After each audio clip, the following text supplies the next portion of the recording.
What it do? What it do, Bucky, baby? Good to see you. Thank you for tuning in. If you did not know, I go by the name King Crowder.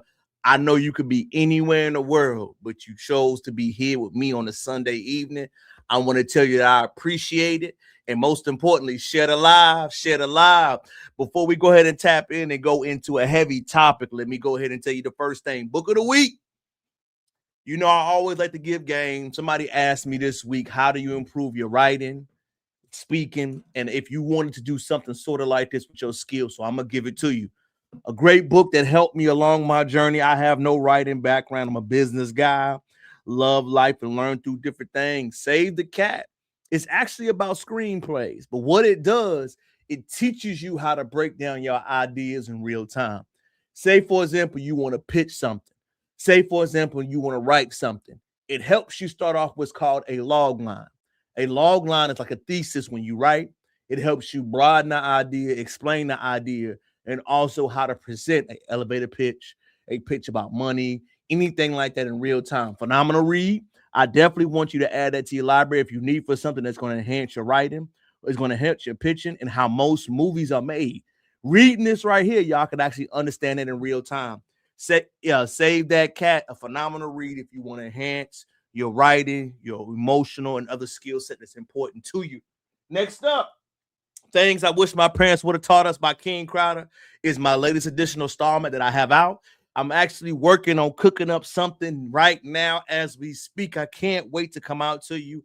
How to Sell You is one of the most important things I think that every Black American boy, young girl, or woman has to do. How to sell yourself as far as relationship, life, and where you are going to actively.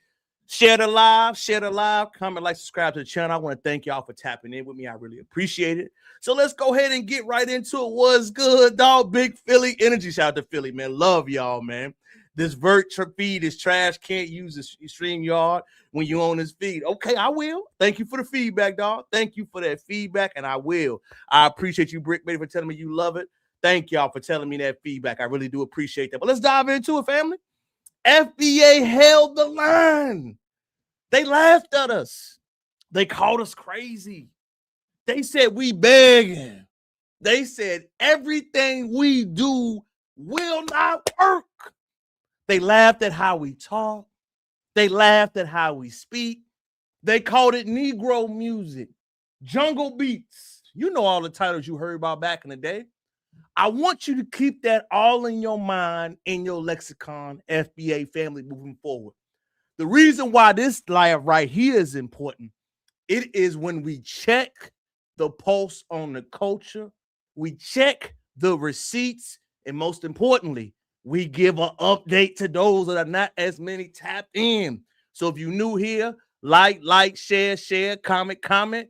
And you know how we do, man. I like to go into our first video. And you know, this is a foreign country, y'all, but I want y'all to pay attention to something.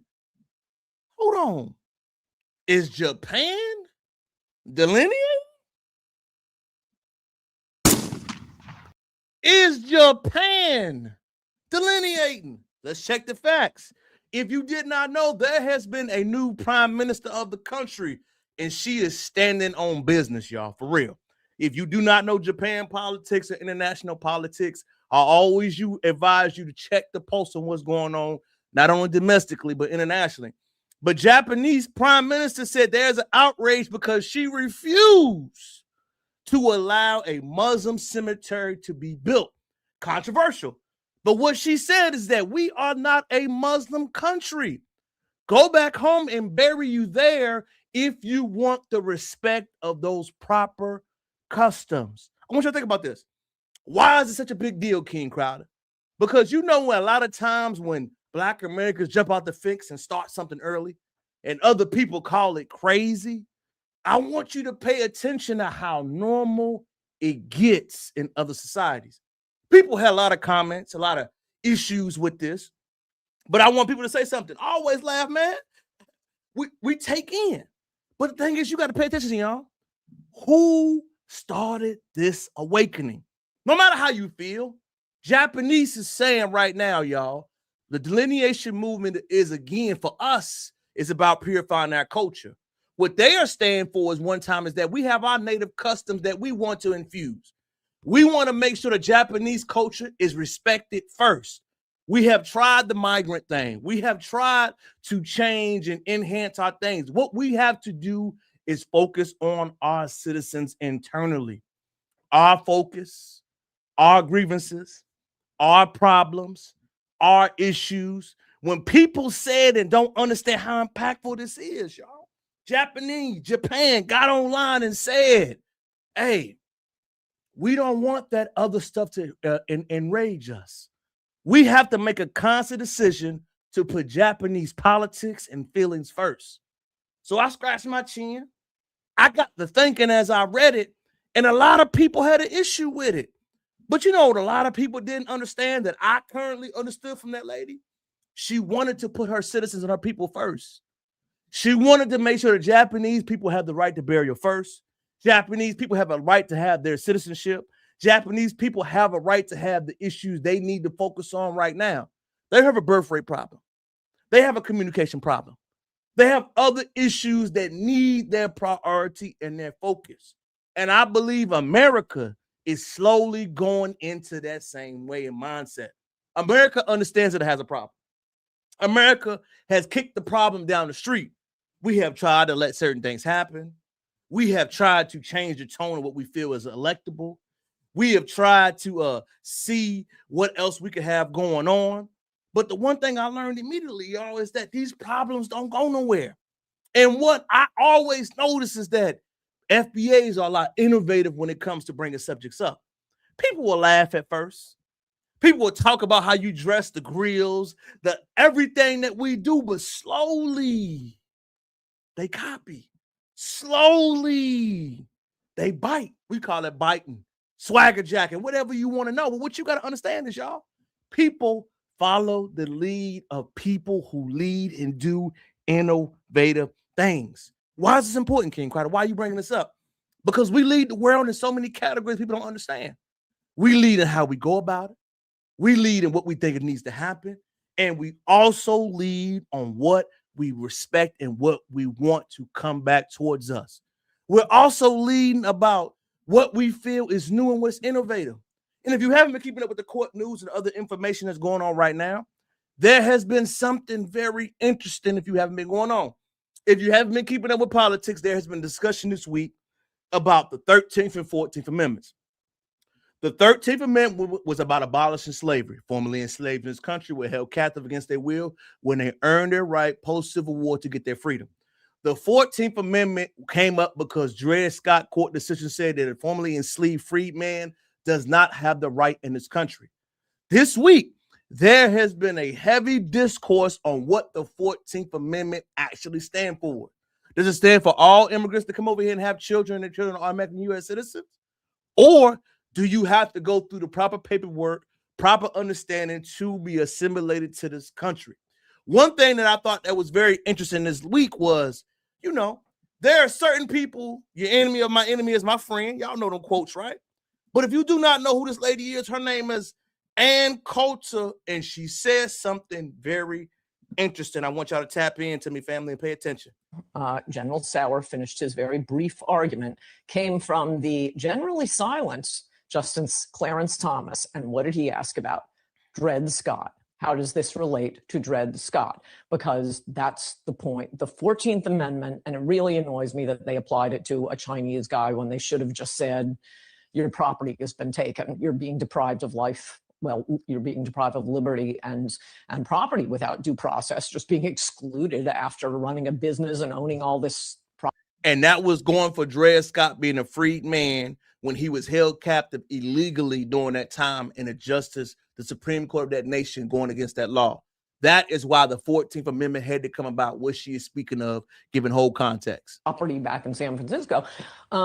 But like I say, illegal immigration wasn't a problem, so it didn't really occur to them, oh, let's just give away citizenship. So very interestingly, I thought one of two black justices was zeroing in on that point, which is why I wonder about Ketanji Brown Jackson on this. I mean, doesn't it matter to her that, you know, the Civil War, these are post-Civil War amendments? Aren't African Americans getting sick of every immigrant group piggybacking on their experience in America? As I've said a million times, all discrimination laws, you should be able to discriminate against whomever you want except African Americans. We have carved out a special position for them because they got the short end of the stick for about 200 years in this country. Did you hear that? Did y'all hear that, fam? Openly admitting open discourse by saying that most foundation Black Americans in this country have openly been discriminated toward for the past 200 years. They are openly saying that the laws are being exploited. They are openly saying that more safeguards needs to be placed on this country to what they deal with.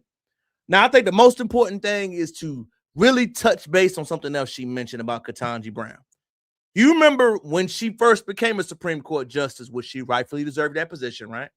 But it was a symbolism thing, right? We all know that. It was symbolism. It was, she did this, but I always want y'all to pay attention to something. And I'm going to go heavy with it. I am not saying you cannot marry who you want to marry, be who you want to be with. I'm not saying that. But I am saying Ketanji Brown is in an interracial relationship. She is married to somebody of other ethnicities. She does have a different background. She is a higher income earning. She is pretty much separated from the foundation of this country. It's a fact. And there's no disrespect behind it.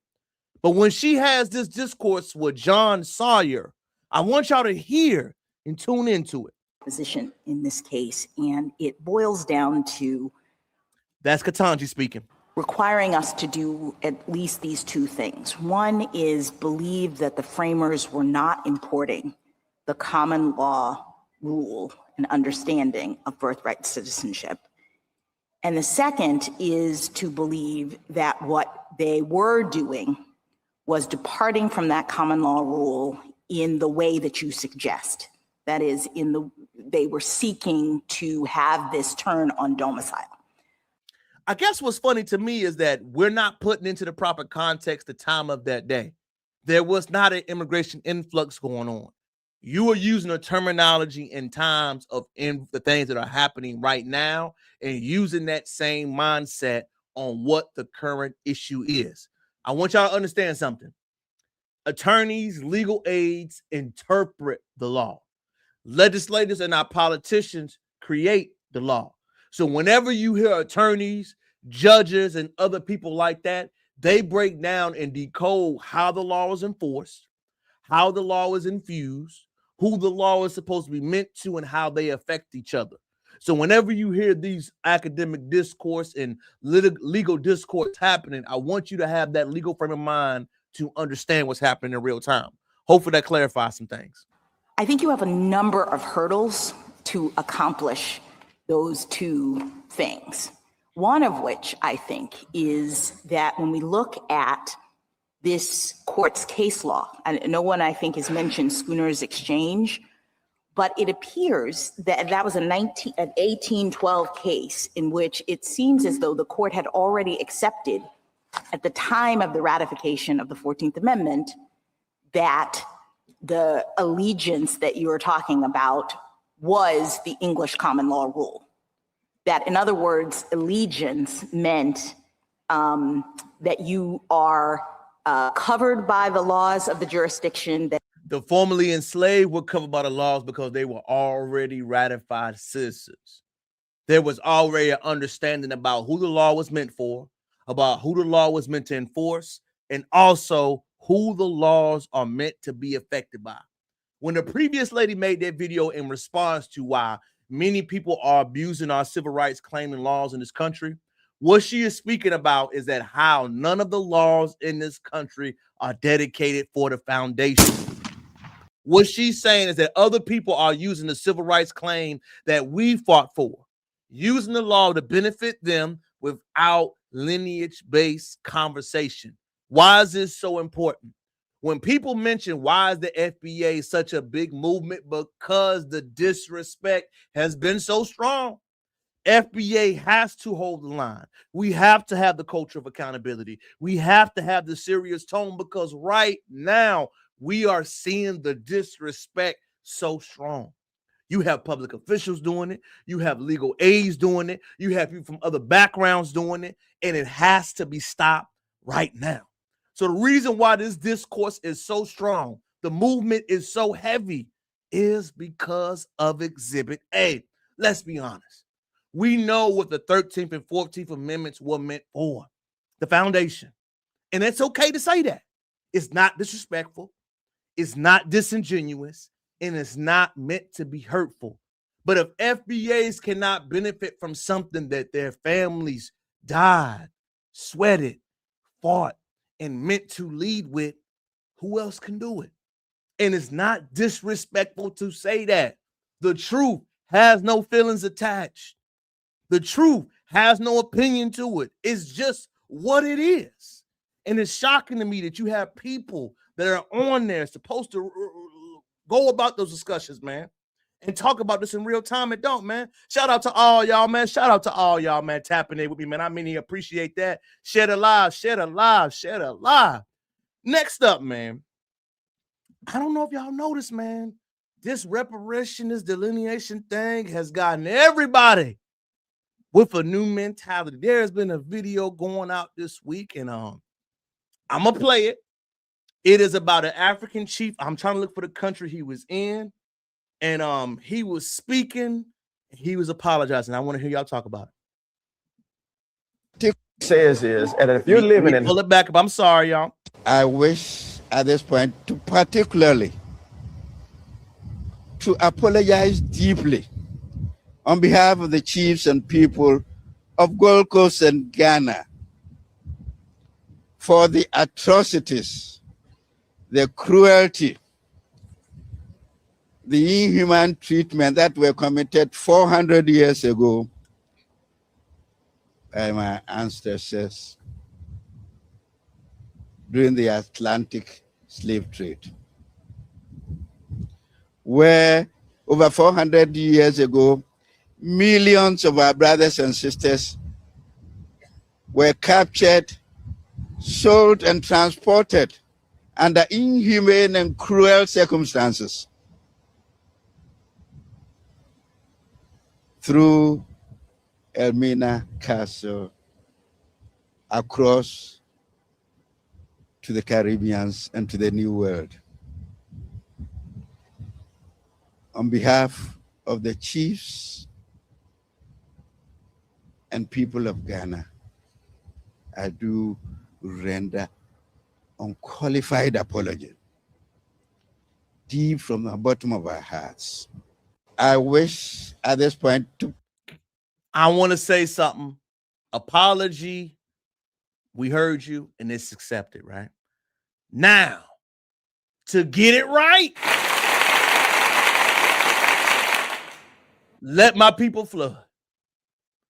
Reparations, you pay, you owe, you do what's right to make it right and lead by example.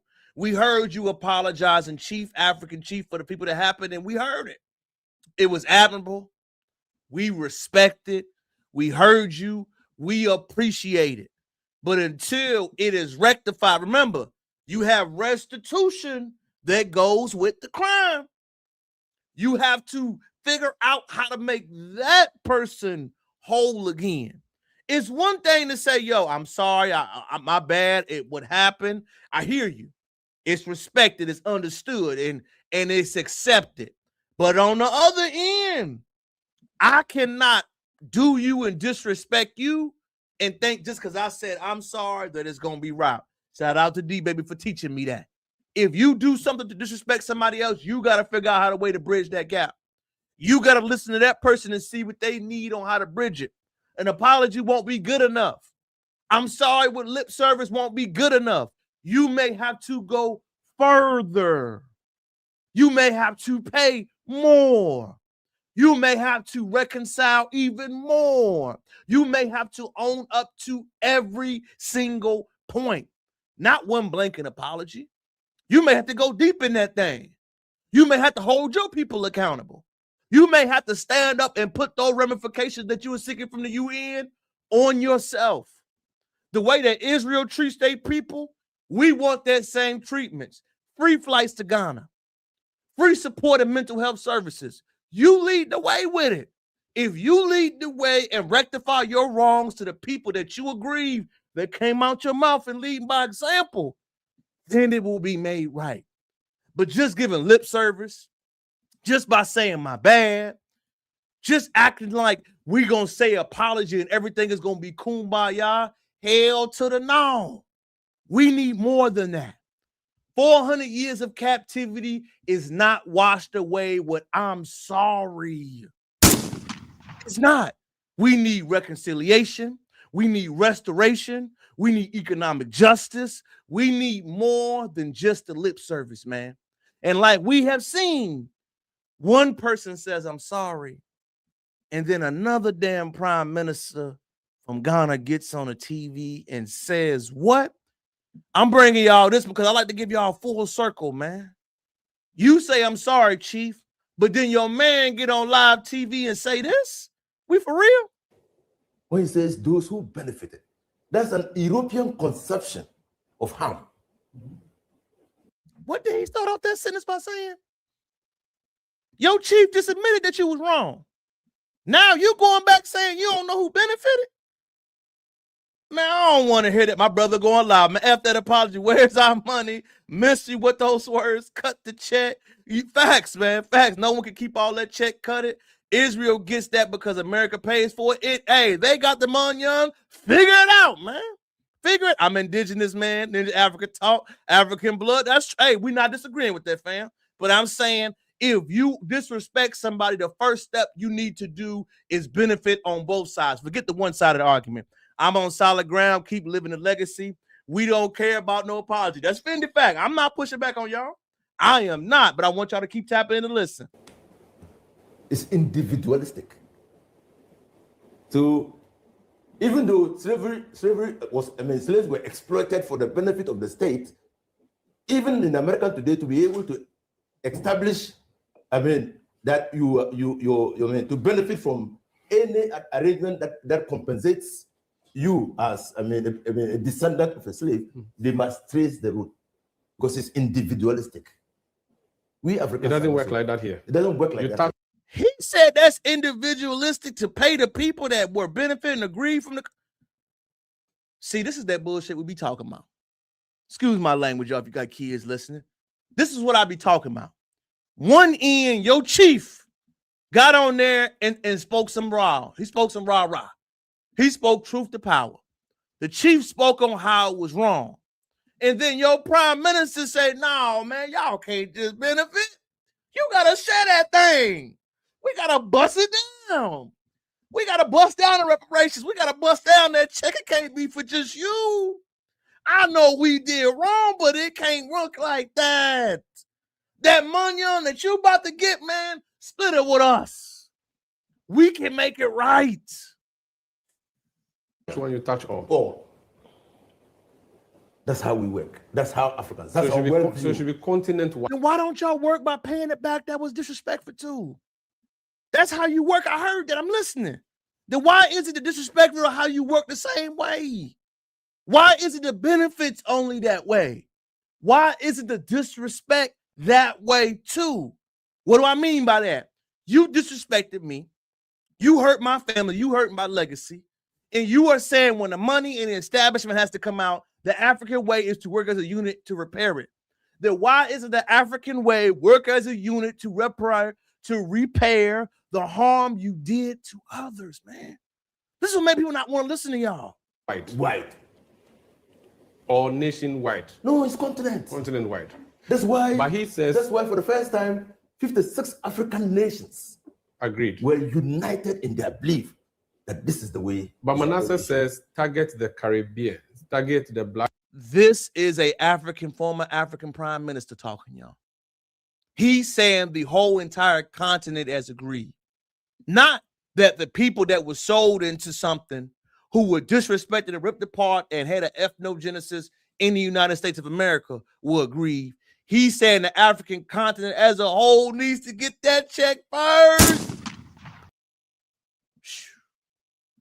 Black Americans, they are the ones who suffered directly. They can trace it to their great-grandfather who was put in a ship and moved from from Elmina all the way to only God knows where.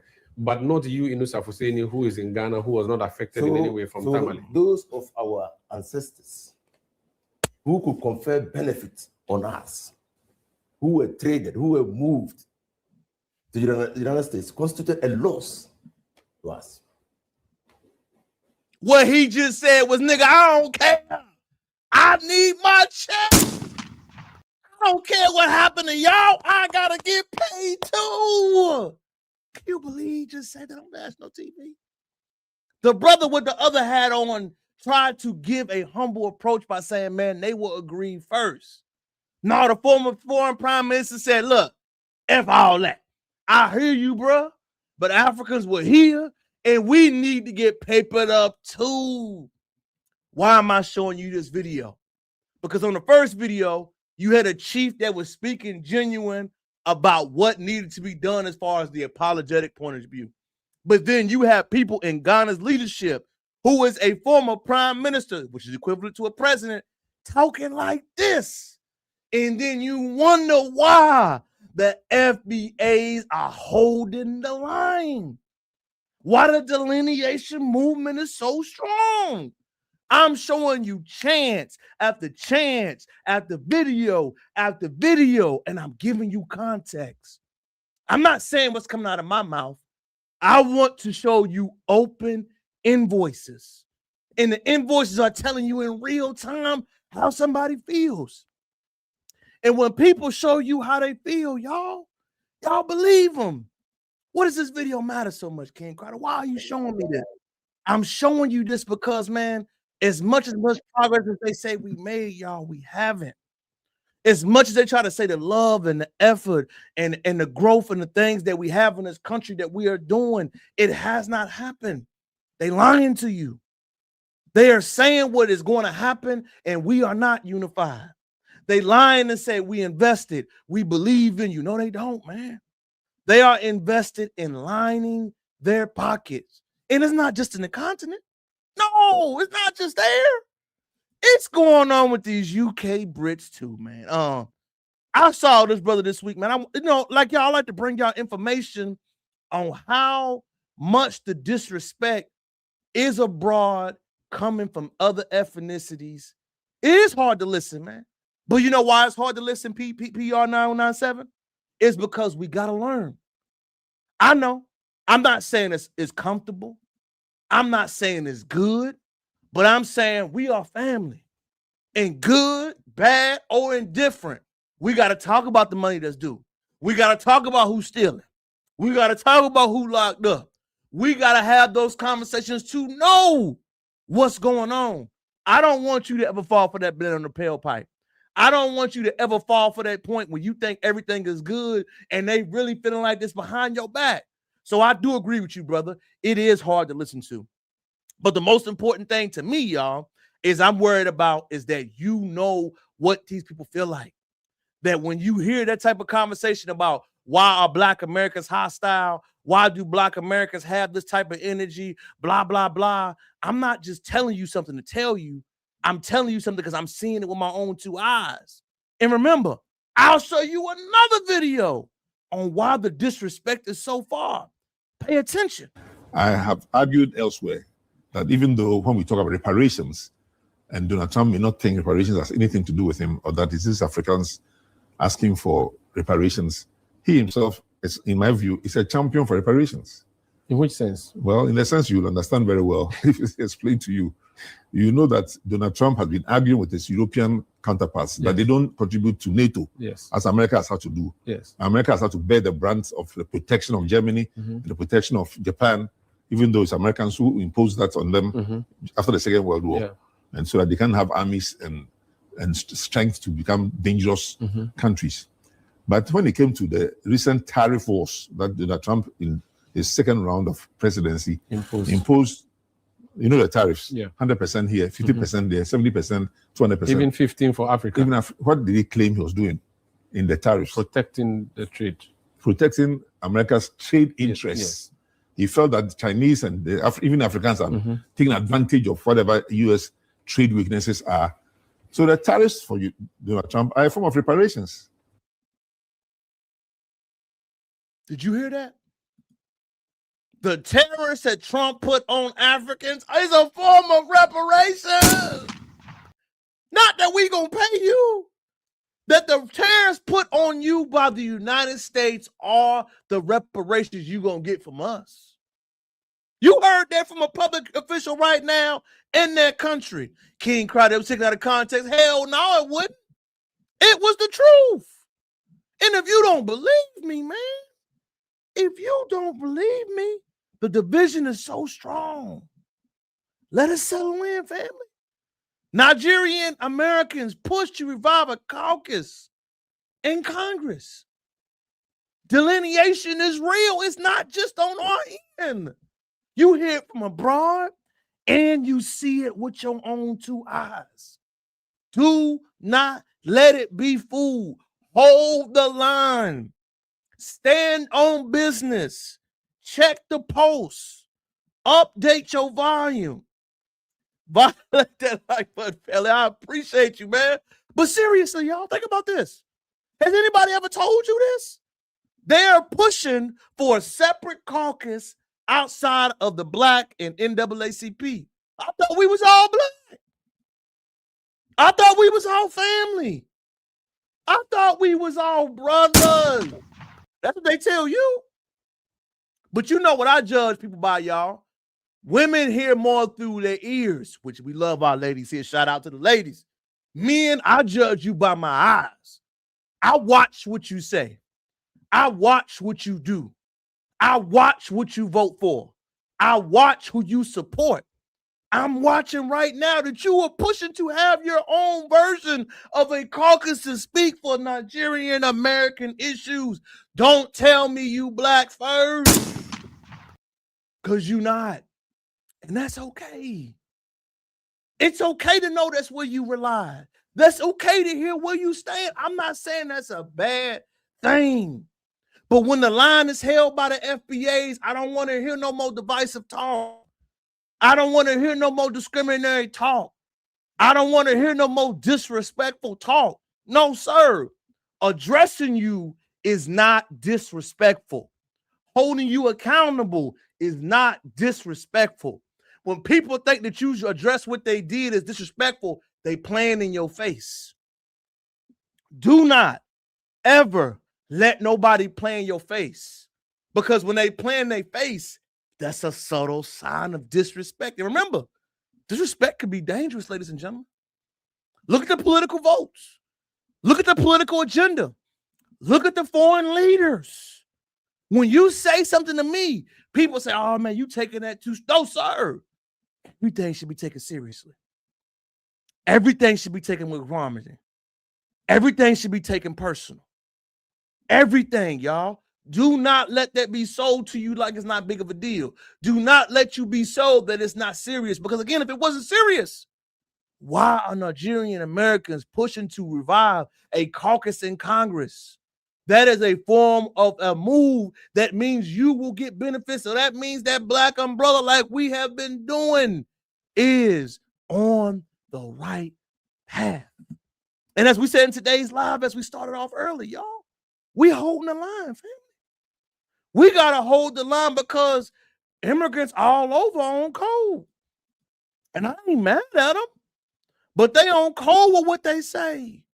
You don't believe me? Man, let me The majority of Americans across the country, regardless of political party. Listen, let me start from the beginning. Indian politician, pay attention. The majority of Americans across the country, regardless of political party, know that immigrants from all over the world, Somalia, India, wherever they're from, Latin America, Africa, that immigrants have built this country and make this country what it is today. The majority of Americans across the country, regardless of political party, know that immigrants from all over the world, Somalia, India, wherever they're from, Latin America, Africa, that immigrants have built this country and make this. Y'all hear that?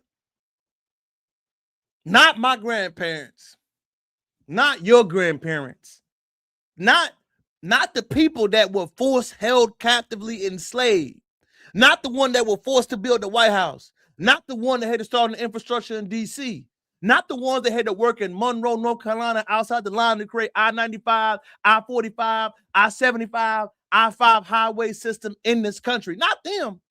Not the ones that will forcibly build the HBCUs without the proper funding. Not the ones who had to work and build the infrastructure. The immigrants built this country. I want y'all to understand something. This ain't from this is from an Indian lady. Shout out to her for standing on business. I ain't mad at her. All this is when we see these type of things, y'all, is a reminder. It's a reminder to say, when the politicians say what they can't say, open in public for us, they are lying. Don't let them tell you what they can't do, because you see openly what they do to support the ones they believe in and thrive with. Why is this important? It's important because we got to stop believing the propaganda, which I think most of us have. We have deplugged from that propaganda about the black and brown and one coalition. We've gotten past that. Shout out to the FBA family for getting past that. But as we've gotten past that, y'all, we must continue to spread that message to, number one, know where we are today. Know where the news is coming from. Know where the emotion is coming from. And knowing where these disrespectful marks will be led towards. Facts, man. Africa's still selling their own people in 2026. Africa should be paying the black people on the planet, point blank, period. Mainly us. Shout out to Tiffany with that number one fact. We holding the line to tight. Facts. I agree. Yes, nobody was there and they care anymore. And they ain't supposed to, long as we care. They need to stop lying. These people are only retaliating because we are fighting for big facts, man. The Democrats are being controlled. You terrible. We learned this from the Obama. Let me speak on that Obama point right quick. I had this conversation this week, y'all. Do y'all know that President Obama is the reason why we have Donald Trump? The reason why we have Donald Trump is due to Obama. Obama didn't do for nobody except for who he felt for. Y'all know that, right? He inspired Donald Trump because the white folks wanted to have a more bashful president. Remember, he was big on popularity and being presidential. Trump came in and did the opposite, a reverse card. He said, you ain't got to be that way. He unveiled the mask to say, I could do anything unpopular because I am the president.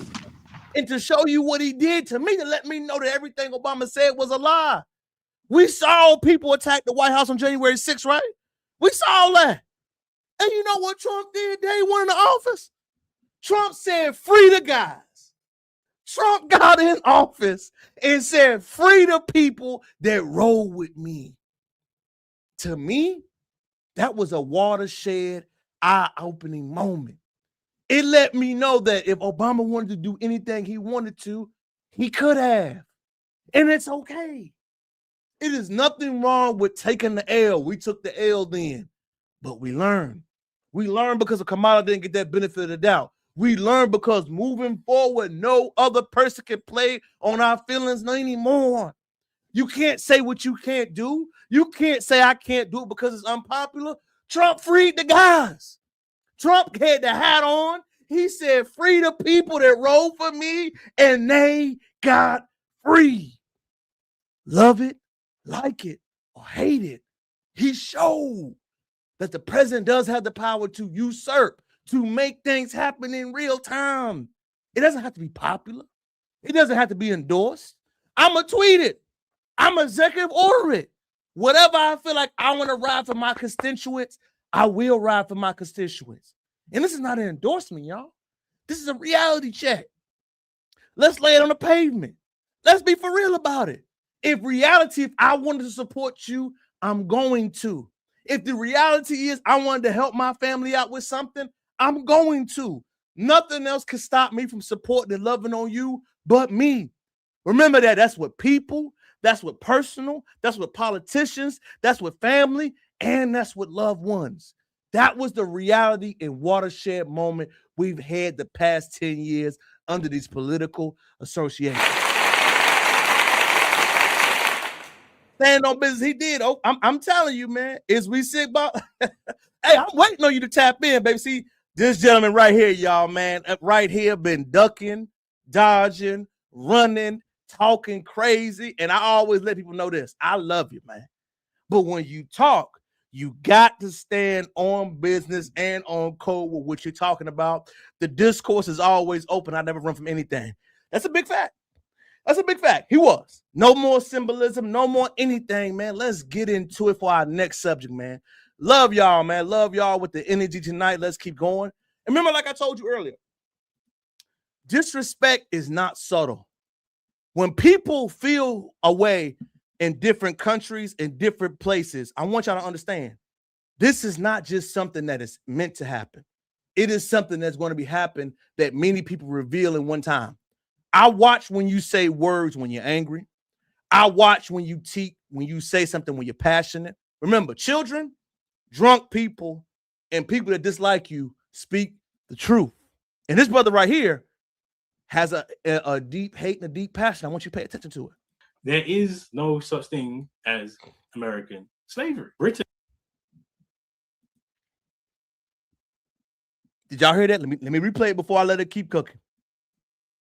There is no such thing as American slavery. Britain controlled America.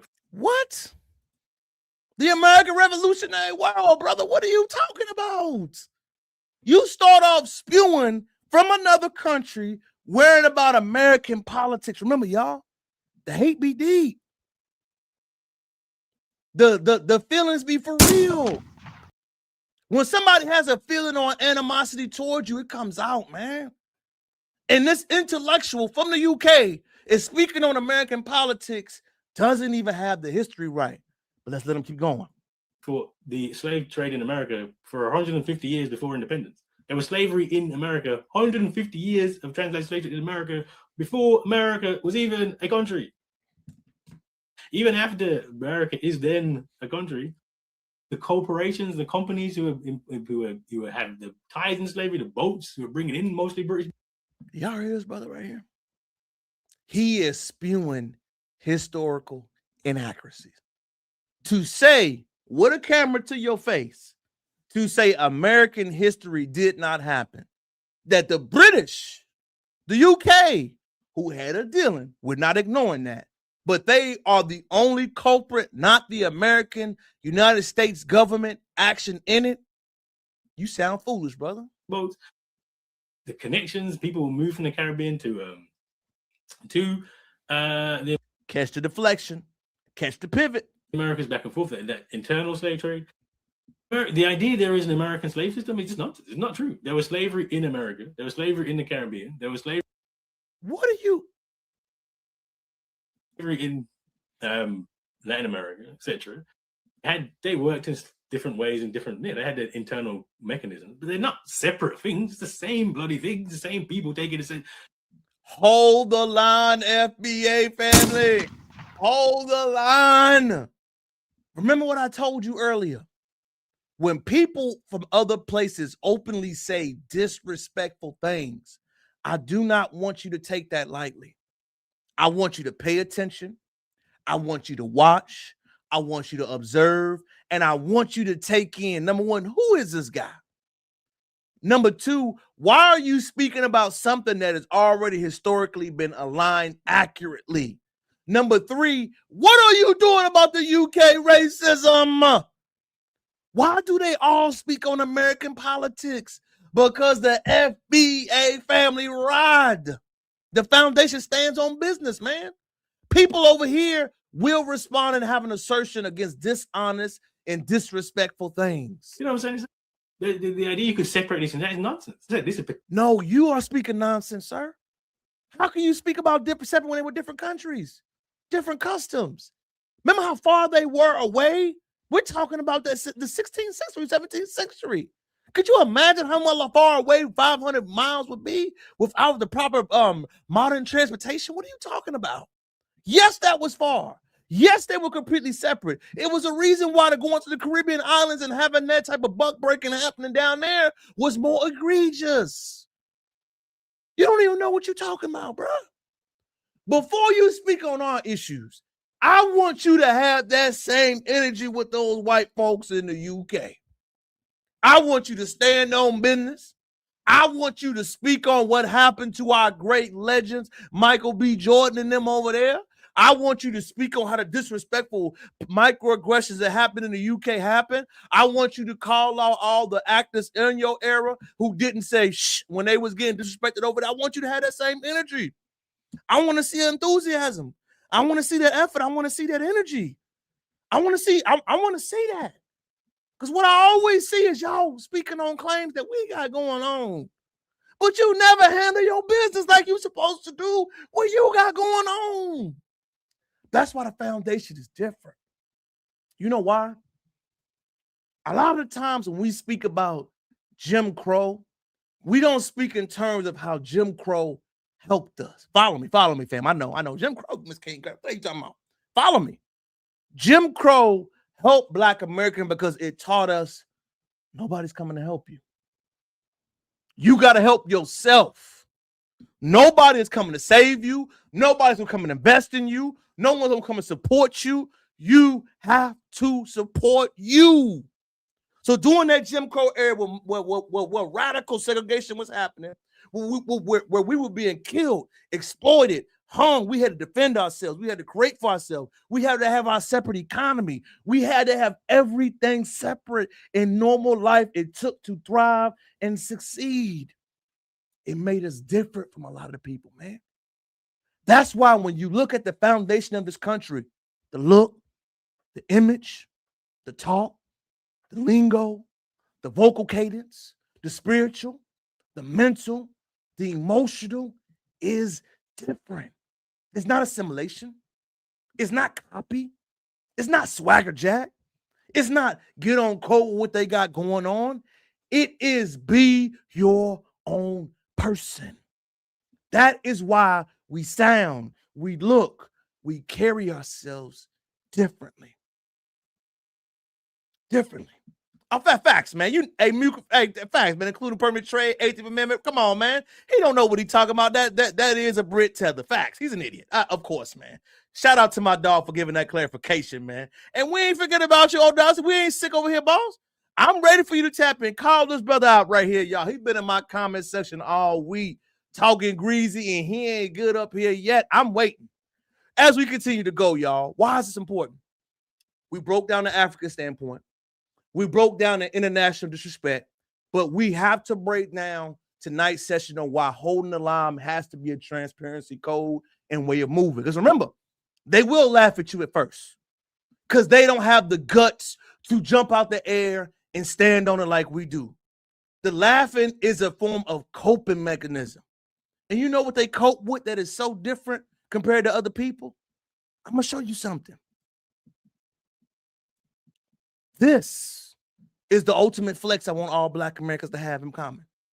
Not just LeBron, but the family.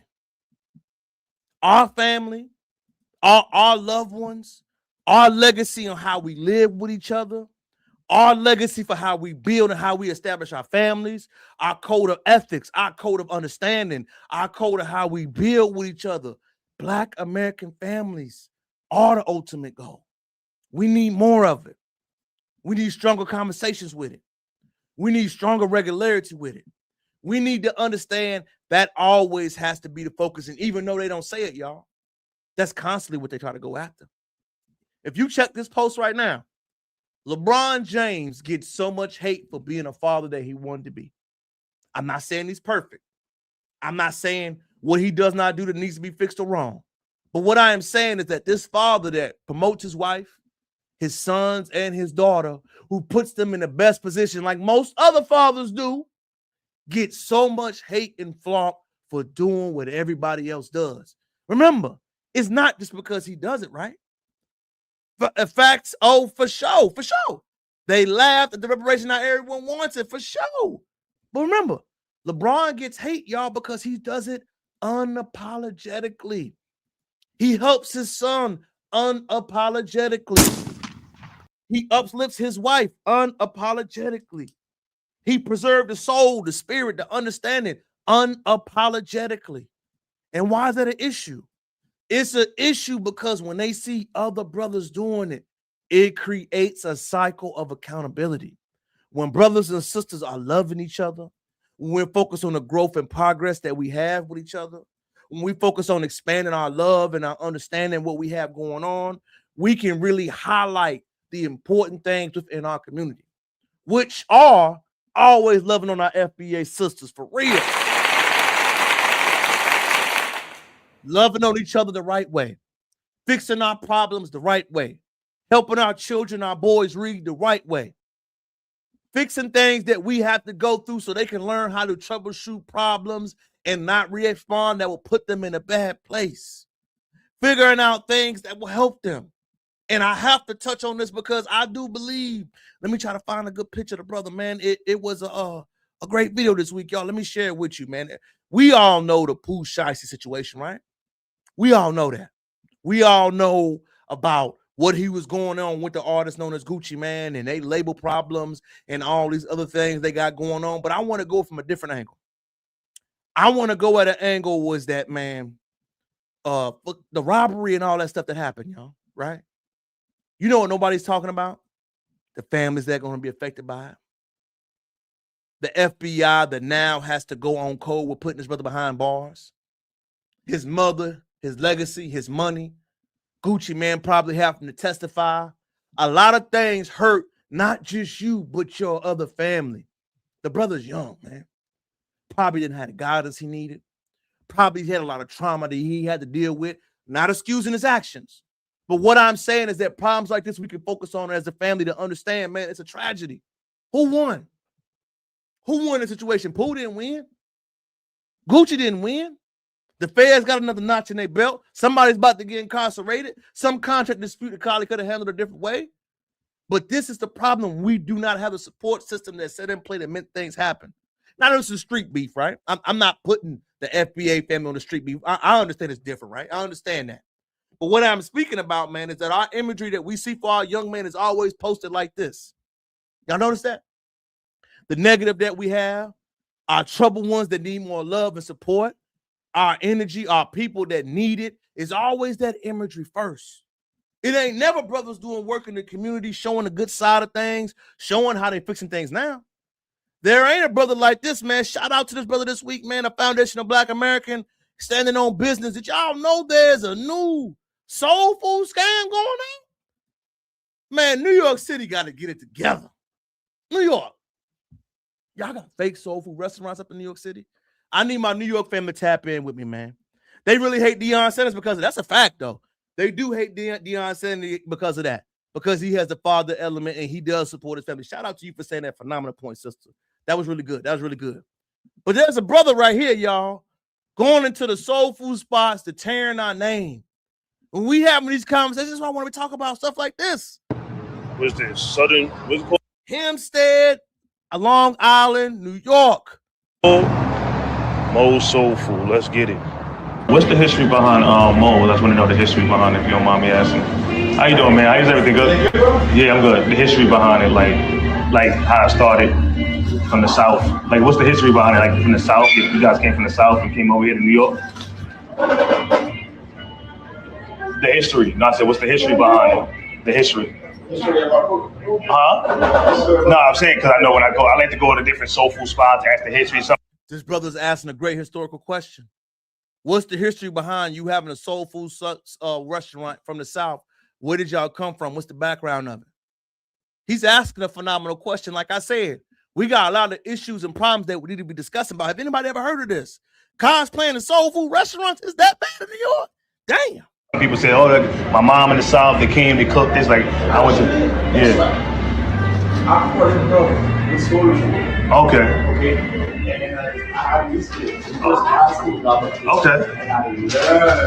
Oh, you learned the soul food? Oh, okay. Oh, you Caribbean? Caribbean? Yeah. Everything that is being built in this country, 50% of everything that is being built in this country that shape culture, you probably think it is 100% American. We just withdraw ourselves. If it's not black, it's the Jewish. Even the hip hop. I want y'all to patch this out. This brother went to a soul food restaurant asking about the origins of the soul food restaurant, and you have an immigrant background talking about the influence and how he learned the recipes. He's not giving a proper cadence. He's not speaking about how this issue could be coming about them getting the money and what it took to get there. What you hearing in real time is how this brother really had this issue, man. I thought this was really strange to hear this. Music that we play. Yeah, but hold on. The hip hop music, with the Jewish stay in the back, the producing it, the distributing it, and then. But that don't make it okay, is what I'm trying to say. So, when it comes down to, you're right, it is business, right? But what people are saying is, it's not proper business. Yes, the Jews do it, but it's not good what they're doing. The Jews, everybody else do it. That's scummy to do that, because that's Black American culture. Black American, like, I'm not going to go to a Haitian restaurant. Hold the line, FBA. If you don't know what this brother's doing, he's pressing them. He's asking follow-up questions about how could you cosplay a restaurant, cosplay a culture without giving a proper just due and proper etiquette for it. What he's doing it in a proper way. Remember, like I told you, a lot of our brothers that get to shine and do things, we never shed the light on the accuracy that they're doing in real time. And this, to me, is a humbling experience. Hearing this brother properly going into that restaurant, asking proper questions, man. Shout out to this creator right here. Shout out to him, Foundational American on TikTok. To hire only Black Americans, cook Haitian food, and then trick the community and make them think that. You know what the worst of the worst part is, y'all, when they have these Black restaurants? You notice there are always other people inside there now. I got to get my people in the H now. We need to have more brothers in the kitchen cooking our recipes, man. A lot of times when you have these other ethnicities, it don't hit the same. It tastes funny. It tastes different. It don't have that good Southern soul in it. The love ain't in it. The music ain't in it. Now we knowing that Black Americans is not business, not getting them out of love. And that means if Black American business is not getting them out of love, what happens is that means Black American kids is not getting jobs, because these businesses supply the jobs, right? And one more thing. And so what happens is with other cultures, even though they have their own culture, custom traditions, right? When they come into our culture and then they come and take over the businesses and put soul food, what happens is it takes away, real quick, I'm almost done. It takes away not only from the culture, because you add your Rasta pasta, you add your jerk chicken, you add your oxtails, you add your plantain, you add all the plantain, you add all this stuff that's not soul food, right? And he is absolutely right, man. And I'm gonna let this brother have his live. I want y'all to go to his page and finish the rest of that. But what he is speaking on is the job crisis we have with a lot of our young people right now. When we go to any Black hood ghetto project in this country, you will see a lot of young men saying it's hard to find work in their local communities. And this is why. You have soul food spots that they could be in. You have local culinary cuisines. We have local moving companies and other small businesses that should be enforced and infused in hiring people of that community. And what he was doing was speaking on that. That's absolutely right, man. You cannot modify, tweak, steal, adapt, and take from that area without infusing the justice that belongs to be there. And why does this matter, King Crowder? It matters because we hear it happening coast to coast. It's not just a New York thing. It's not just a Miami thing, a Chicago thing, a Houston thing, a Dallas thing, a Seattle thing, a LA thing. We see a lot of disparaging things all around this country. Oh, you don't believe me? Let me go ahead and bring you that facts and recipe like I always do with the unguaranteed receipts. Tap in with this young lady. He has a Chinese about currently the LA job market. When it comes to the job market in LA or California, there's a huge discrimination issue going on with Black Americans. I've heard about this. If you're from LA, tap in and tell me what you think. Employers are not willing to hire Black Americans, even if they are qualified. Even if they're overly qualified, they're still not willing to hire them. There is a hidden agenda at play here. And it's been going on for quite some time. That organization started to pick this up and investigate it. I've been hearing about it in Houston. I'm going to tell you what I heard in the local grassroots letter before I let it go. There has been discussion about fast food restaurants. Why do you have to be bilingual in America to work at a fast food restaurant? Think about this for a second. If I'm in an English-speaking country, why does a cashier outside of a certain job that caters to that market, which I understand, right? Why is it a preference that you must speak another language inside of an American English-speaking country where English is the official language now? There is no conversation since 2023, 2024. That is signed into judicial law in this country. There is no more gray area. So this conversation has been a hotbed issue. I've even seen it around Houston, Texas, the job preferential and how this issue will be about. Let me let the sister cook more. An organization in Los Angeles called the Los Angeles Black Worker Center, where they're currently investigating the discrimination that Black Americans are facing in the job industry in Los Angeles. But they're also providing resources and access to better wages and opportunities. We've seen an increase of employers only wanting to hire people from the Hispanic community, and there's nothing wrong with that because people have to work and provide for their family, but they're not doing it for the right reasons. They're doing it with the intention to control, because when it comes to fighting for injustices or speaking up about certain things, they feel like the Hispanic community is not going to speak up. Well, I think the main thing I've learned is that the preference of what you have to hire and work in the system. I won't say what they will and will not do. I won't go that far with it. But I noticed for me, in my eyes point, when you speak on the preference and needed, I understand bilinguals, it should be a pay increase because it is a skill that most native-born speakers don't have. I'm not pushing against that. But making that a requirement instead of the work or work ethic it takes to be the job, that's where it gets dicey. It gets dicey when you say entry-level programs are required to understand, know, and enhance a language skill that is not required through the K through 12 system. That's where the issue is arising. The issue is arising by saying, hey, my skill set that I was taught throughout school with electives, not through mandatory coursework, is not required. We're going to have a preferential treatment of somebody else who did something outside the frame of reference.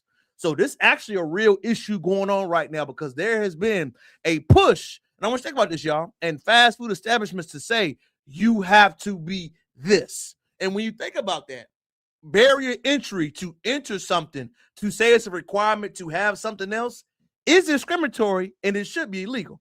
I've had this conversation multiple times. It definitely is. FBA's our fallacy board when self-hating Black people, man, get on the live and say it, brother. You know, I would never say anything about superior, man. All we do is highlight and love each other. There's no reason to ever talk down, bad. That ain't what we about, man. We just address the issues that we've seen earlier during the conversation. Never talk bad, but we do address everything that we see going on right now. Let me let the sister keep cooking. Because they're normally quiet. And like we know, when it comes to fighting for injustices or speaking up, Black Americans are always on the forefront fighting for change. Black Americans are always the ones speaking up for everybody, fighting for change. But they feel like with the more Hispanics that they hire, it's easier to control them because some of the times they're undocumented, so they won't cause any problems. They can pay them less. They can mistreat them, disrespect them all they want. That is a great point. I've heard that point of view about what she was saying, y'all. Sorry about getting out of that. And this brother right here, FBA loves some white people. The reason why is the cultural element. Let me cook for a second, y'all. The reason why this whole notion that white people prefer FBA is because culturally, we do not have a backstabbing culture. Culturally, if there's a problem, you know where you align with us. You know where you stand with us. There isn't a shake in your face and stab you in the back type of representation with the foundation of this country. The reason why many white people prefer to deal with us because you know where you align when it comes with business. You're going to be fair. Justice is going to have to be even across the board. And we are not going to openly undermine, disrespect, or cosplay to fit in with you. If you want to know where Black Foundation of Black Americans stands, ask them and they will tell you. Many people that come from other backgrounds have a different culture. That is why you hear that thing about the preference. It's not based on feelings. It's based on that. Because many people from other cultures got scammy in them. Got trying to finesse. Got trying to get over. They're trying to assimilate. When we have a culture and a system of justice. Speaking of a system of justice, y'all, you know I always like to give y'all the loop, man. Did y'all know? If you do not know who Ed Blum is, I want you to Google this brother. He was the main person that was going through open litigation. Who makes Caribbean? Let's see another Black person who makes FBAC Caribbean to other Black people. I have no idea what you're talking about. Blacks who standing brother Mike El Shaban in the back. No, sir. We're talking about the culture that is doing currently. If you speak about the current culture, what people deal with, you will see it happen in real time. I'll give me as a great example.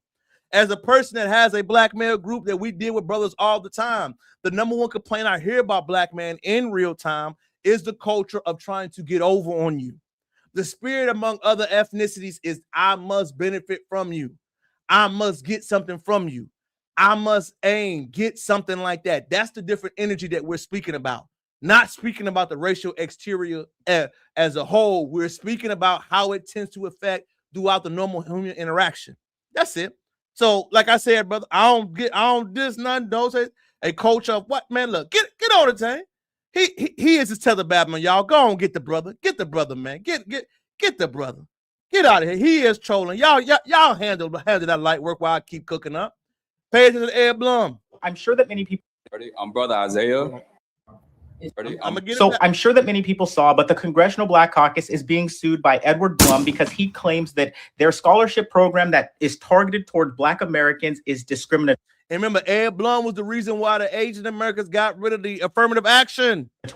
Now, for the racists who are going to attempt to comment to my comments, just know that you're going to get blocked. Save your little paragraph that you're typing out. I'm just going to. I don't block nothing, y'all. I'm sure that. I don't block. Y'all learn from King Crowder. I don't block nothing. I love the academic discourse. So I'm sure that many people saw, but the Congressional Black. Let me try to pull up where we was at, y'all. I'm sorry, I can't even. Caucus is being sued. But anyway, Ed Blum is currently in a lawsuit litigation to try to remove Black people from having a separate category to redeem scholarship. There is currently a Hispanic and a Latino who are actively in court by saying it should be illegal for the word Black under the NAACP to have a scholarship specifically on them based on race. Ed Blum, a normal, usual character. Remember, he was the one that removed the affirmative action. He was the one that had the programs that were going to lift all. He was the one that had that severe anti-Black rhetoric about affirmative action being a program for people that wouldn't qualify to get the school systems. That who is what Ed Blum is, and he's back again by Edward Blum because he's disrespectful. What you need to know. You need to know that this type of rhetoric is all around this country. Remember, the reason why we have these programs specifically for Black people in this country, from Foundation, was because of the active discrimination we face, the active litigation that went against that were discriminatory. But the problem is that Ed Blum has decided to use his other ethnicities. Other ethnicities are crashing out. They don't understand that they're crashing out, that they ain't getting no benefit from it, though. They are crashing out, doing the dirty work the people behind them are attempting to benefit from. Again, why is a Latino, why is an Asian saying that they want to apply for a scholarship specifically made for Black Americans in this country? The reason why is the system of assimilation. I will do whatever it takes so I can fit in. I will do whatever it takes because you receive me as a good one. I will do whatever it takes to get, to feed, and to live inside the program. He's not. You're right. He is a coward. Y'all right. Y'all right. Wow, this is the most incoherent babble I've ever heard. Hey, listen, I always love to answer questions. He ain't gonna get on. And like I said, y'all, I'm always here to talk about business and what we should stand for. I don't duck nothing. Let's keep cooking. People are actively speaking against programs. Now they are targeting Black-only scholarships. They are targeting based on the race initiative saying Hispanics should be available for these scholarships. Asians should be available for these scholarships. And they are using every other being except for white. Remember, when you see the normal characters breaking down every piece of civil rights legislation put up for our foundational people that were made in this country, what I want you to understand is that he is supported. Why isn't Ed Blum's name over the national media? Why isn't Ed Blum mentioned as a person that is anti-Black? Why isn't Ed Blum being shown as somebody that is constantly attacking our civil rights programs and our civil rights initiatives? I want you to ask you, why is this being happening? He's not doing it by himself. He's guided. He's running with a pack. He's running with an initiative, and he has his marching orders. But you know the one that I want people to like this to know? Ed Blum will continue to target us. You know why? Other minority and other ethnicities want that pat on the back, y'all. Remember, when affirmative action was removed, the Black numbers didn't go down. The Asian numbers did. When affirmative action removed so many of these programs, Black people were not affected. We have our HBCUs. We have our schools that we love to go to. We have our people that we love to assimilate with. We do not have that spirit of wanting to assimilate like other cultures do. So how they try to affect us, they can't.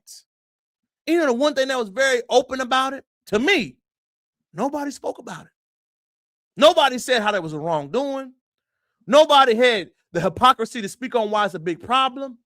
And it's a video from one of our other scholars in the young black media, man. Shout out to the brother. I believe his name is Afro. I believe that's his name, y'all. But he broke down how come we see hypocritical things happening. We never, ever hear Pan-Africans speak on it. Pay attention. Okay to abuse foundational Black Americans. It's okay as long as the abuse is not reciprocal. As long as you guys don't punch back, it's okay. Right. Okay. Because we've been called akatas, we've been called lazy, we've been said, people say we don't have no culture. I mean, Kai Sanat's gone viral saying that we don't have no culture. Yep. The Frank has gone viral saying that we don't have no culture. I mean, they say we don't have no culture. Or if we do have culture, it's drug dealing, it's baby mamas, murder, it's crime. We don't do it. We're not sophisticated, low IQ, all of that stuff. And you don't see Pan-Africanism saying anything. And you know what that means when somebody don't say nothing when you being disrespectful, y'all? They agree. When you disrespect me openly, like many Pan-Africanists hear other people do, and they don't say, shh, they agree. When the Ed Blums are running around trying to remove our program and they don't speak on it, they agree. When other people have a problem with how you respond to something, but do not have a problem with you being disrespected, they agree with it, y'all. As we said in the live, we holding the line on that. We holding the line of understanding. We hold the line of disrespect. We hold the line of how you're going to talk to us moving forward. That is what this entire conversation is about. Because remember, they laughed at us when we said it at first. But now we all exchanging notes.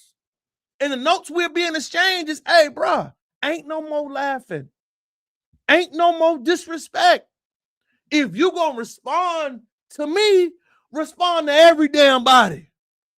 Respond to everybody with your frustration. Respond to everybody with your problems. Don't keep having to smoke with us. Don't keep having the problems with us. Don't do that. Let me go ahead and read some of the way in chat, man. Oh, y'all always in the business, man. In fact, y'all handle it down, man. So Latinos and African descent are not black. Wait, they're not, brother. They let us all the time. They're not. And if you don't do that, you should look on your own. DACA, receive facts. They do.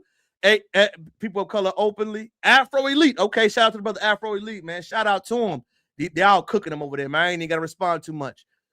No, we just addressing everything, man. And the elevation of people. Shout out to y'all in the chat going ham, man. Shout out to the chat. Let me let my brother Afro Elite cook some more. These are the same Pan-Africanists who, if we say something unfavorable, whether it's true or not true, most of the time it is true, about Africa, be all like, y'all know y'all got tribal beasts. Here come Pan-Africanism. Oh, let's not start no diaspora war. Let's not start no diaspora war. But we can be told that we don't want to be seen at Juneteenth. I mean, at Carnival. They can sell us, hey, I don't want Black Americans at Carnival. Pan-Africanism, absent. Yeah, not there. Michael B. Jordan, Pan-Africanism, absent. Yep. When we try to step in their lane or do anything, whether we do it respectfully or not, Pan-Africanism, when they get to beating us up, talking about us, denigrating us, Pan-Africanism, absent.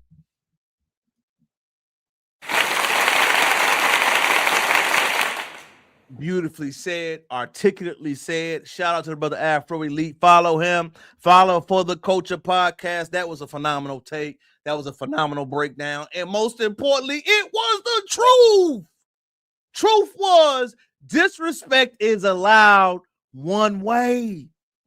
Disrespect is allowed. If I do it to you, that means I'm okay with it. What he points out time and time again, like I showed you earlier with the other brother, it's okay if you disrespect me and what I got going on. I'm cool with that.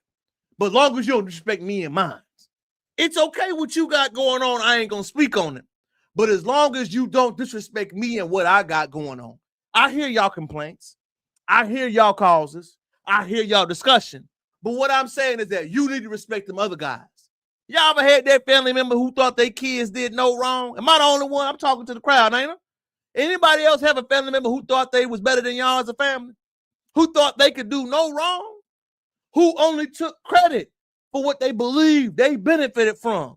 But when it came to giving just due, I was that other child of the family. My folks struggle, y'all. We lived in the projects. For sure, I'm going to keep it funky with y'all. We lived there. So when we would go to other sides of the family and see how they live, they would say disparaging remarks like that. They would say, y'all, them kids. Y'all ain't got that much going on. Be careful, those the project kids. Be careful, they mama and them ain't got that much money to replace something that's broken. I remember hearing that a lot. Like we hear from the Pan-African side of the community. We hear them say disparaging responses, and it's cool. We hear them say disrespectful remarks about our culture, where we come from, and it's cool. The disrespect is allowed.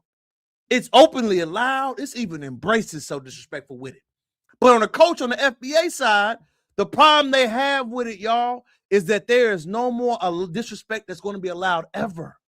There's a new culture, a new spirit, a new love era, as our coin going on right now, and it cannot be stopped. And remember, when they always say that y'all have a problem with it, and when they always say, shout out to Ofer, tell Ofer Release, shout out to them, man. When they have those comments and those discussions, y'all, excuse me, they don't even understand how they delineate on their own. What you mean, King Crowder? Remember, y'all, don't ever say, you know what I'm saying? Nothing hurts when it comes from family. Shout out to you. Oh, that's all right. That's all right. It does. Remember, y'all, when they talk about delineation as early, don't ever take it as in, we started it, y'all. We just addressed the line. We held the line. Remember, this is something I saw earlier, y'all. These civil rights leaders helped shape the U.S. And they don't talk about what Malcolm's father was from Georgia. They don't talk about that. They don't talk about how Garvey is being disrespectful. They don't talk about how the first senator lady really responded. There was never a delineation movement. There was only a respecting of the line. The line has been there. FBAs have just overly emphasized it the past decade. And it doesn't mean it's beef. It doesn't mean it's disrespect. It doesn't mean it's love loss. It doesn't mean it's a lack of support. What it means is that now our issues are priority. When we hold the line, when we emphasize our issues, we are saying, hey, the world police, we ain't on that no more. Hey, the disrespect is too much. We can't worry about that no more. We're not protesting. We're not speaking up. We're not over-engaging. We're not talking about what other issues. We are not doing that anymore. The new normal is this. The new normal is this. That's all the line, the lineage, and the code means. You got to understand that why it's such a foreign concept, y'all. It is such a foreign concept because remember, y'all, many people outside of our culture do not have that. They don't have a culture of standing up for each other. They don't have a culture of meaning business when they say it. You can get over from somebody on their other culture and it's fine. You can. You can get over. You could take from. You can take from somebody else. You could be disrespectful, and it is all given to and handled. But with us, we are literally rewriting how we move, rewriting how we see, and rewriting how we're going after things. And one thing I love that this era is pointing out, y'all, is always inaccuracies. Did y'all see what happened in Cali this week? Pay attention, y'all. Unity Uprising, Black Radical Tradition, and Collective Liberation. Join these people on this. In addition to Vince Mensa, ain't he got to do allegiance? I got to ask y'all something, y'all. Whenever there is a town hall about Unity Uprising, why must the Black FBA talking points being used? Why do we have to talk about Unity Uprising? That's a code for us. Why do we got to mix that with other agendas, other priorities, other discipline, other dedication, other things? Why do they do that? It is done on a deliberate standpoint and a deliberate point of view. What do I want y'all to learn from this, FBAs? I want you to learn how they really feel. Remember, as our master teachers have taught us in the past, when you see political agendas, your first question you need to ask is, what am I gaining from it? There's nothing more in having a political conversation if we don't address what is the benefits going to be towards FBAs. If it does not have to be towards the FBAs, if it does not have to be towards the traumatic issues and things that we have to deal with, then we don't need to respond to it. And when we respond to it, we need to address it moving forward. We need to say, hey, you can't have this radical movement without saying FBA in the agenda. Hey, you can't have a political uprising thing if you're not going to have the talking points about it. I want y'all to see what some of the talking points were about. Pay attention. Right? I'm a professional storyteller, and I travel the world telling my story. Telling my story of being a Black trans man, telling my story of being... Y'all hear that? Let me start it over from the top. At the intersections, right? I'm a professional storyteller, and I travel the world telling my story. Telling my story of being a Black trans man, telling my story of being brought up in a Black working class family. My mother was a nurse, my father a mechanic. Being brought up in this family full of love and acceptance, right? And what it does, the way this ties into liberation is what it does is starts to chip away this dominant narrative that Black love can only look one way, that it's only one dimensional, that all of... Where's the goddamn conversation about reparations? There's nothing wrong with your sexual orientation. I'm not touching that. That's okay. I have gay people in my family tree. I don't care about that. But when we have a Black unity conversation, what the hell is the conversation if it's not about a Black crime bill reparations? What are we talking about? Why is that even brought up, brother? Your orientation is your thing, and that's okay. There is nothing wrong with that. But we have deep issues, economic deprivation, and other problems we're being talked about that need to be discussed. Why are you bringing up your personal life in which you have to go through? We have people being displaced. We have economic injustice that's happening all across the city in America. We have people all across this land that have real problems, and the first thing you want to talk about is what you are having to deal with, and we don't give a damn. Oh, man, y'all keep going. Pan-African is what? Show disrespect. Black people, I don't know what you're talking about, man. Right. Black Americans are not the offenders. Facts. We ain't doing that. We finally accepted that we are not expected to move accordingly. No love losses. Yeah, for sure. Political trap house with FBA. What are you talking about, man? I don't have no idea. I haven't listened to one of your rants and you don't understand everything you said. What does FBA stand for? Read it, brother. You'll catch it. Your sexuality is your personal business. The problem is not your hijacking to be a collective. Facts. Y'all feel me? You can be whatever you want to be, and that's cool. Right? But if you are having a unity rally about a political agenda, why are you talking about your personal preference? I love women. Why am I openly talking about that political agenda? That ain't got nothing to do with that. I'm serious. It's annoying almost. Let me tell you, y'all going in. Representation or rule for African American due to people. No, we are all not that way. And we are tired of it being crowbarred in there. There is a time and a place, and we understand that, right? We understand, we are sympathizing, we love that. But when we talk about Black issues, that Black children, real policy, economic injustice, real issues that we got to deal with, why the hell are you crowbarring that in there? Why are you talking about that? Why you got Vic Mensa who has a dual allegiance and other people consciously who disrespected Dr. Young? He disrespected one of our FBA icons. He wanted to fight Dr. Son Johnson. What the hell are we talking about? See, when I see stuff like this, man, it lets you know that there's an agenda to it. And what is the agenda about? The agenda is that you want to undermine everything that we have to deal with. The agenda is whenever Black Americans have a problem, an issue that needs to be fixed or serviced, you throw something in there that has completely nothing to do with it. You throw them in there, you label it, and you try to tie it in to where it is an issue that we need to be focused on. When we talk about holding the line, This is one of the points that we're going to hold from now forward. You cannot, let me go to that flyer, y'all. Remember, the flyer said this: unity uprising, Black radical tradition and collective liberation, all power to the people. We are supposed to be talking about what Black people, Black radical studies have to deal with.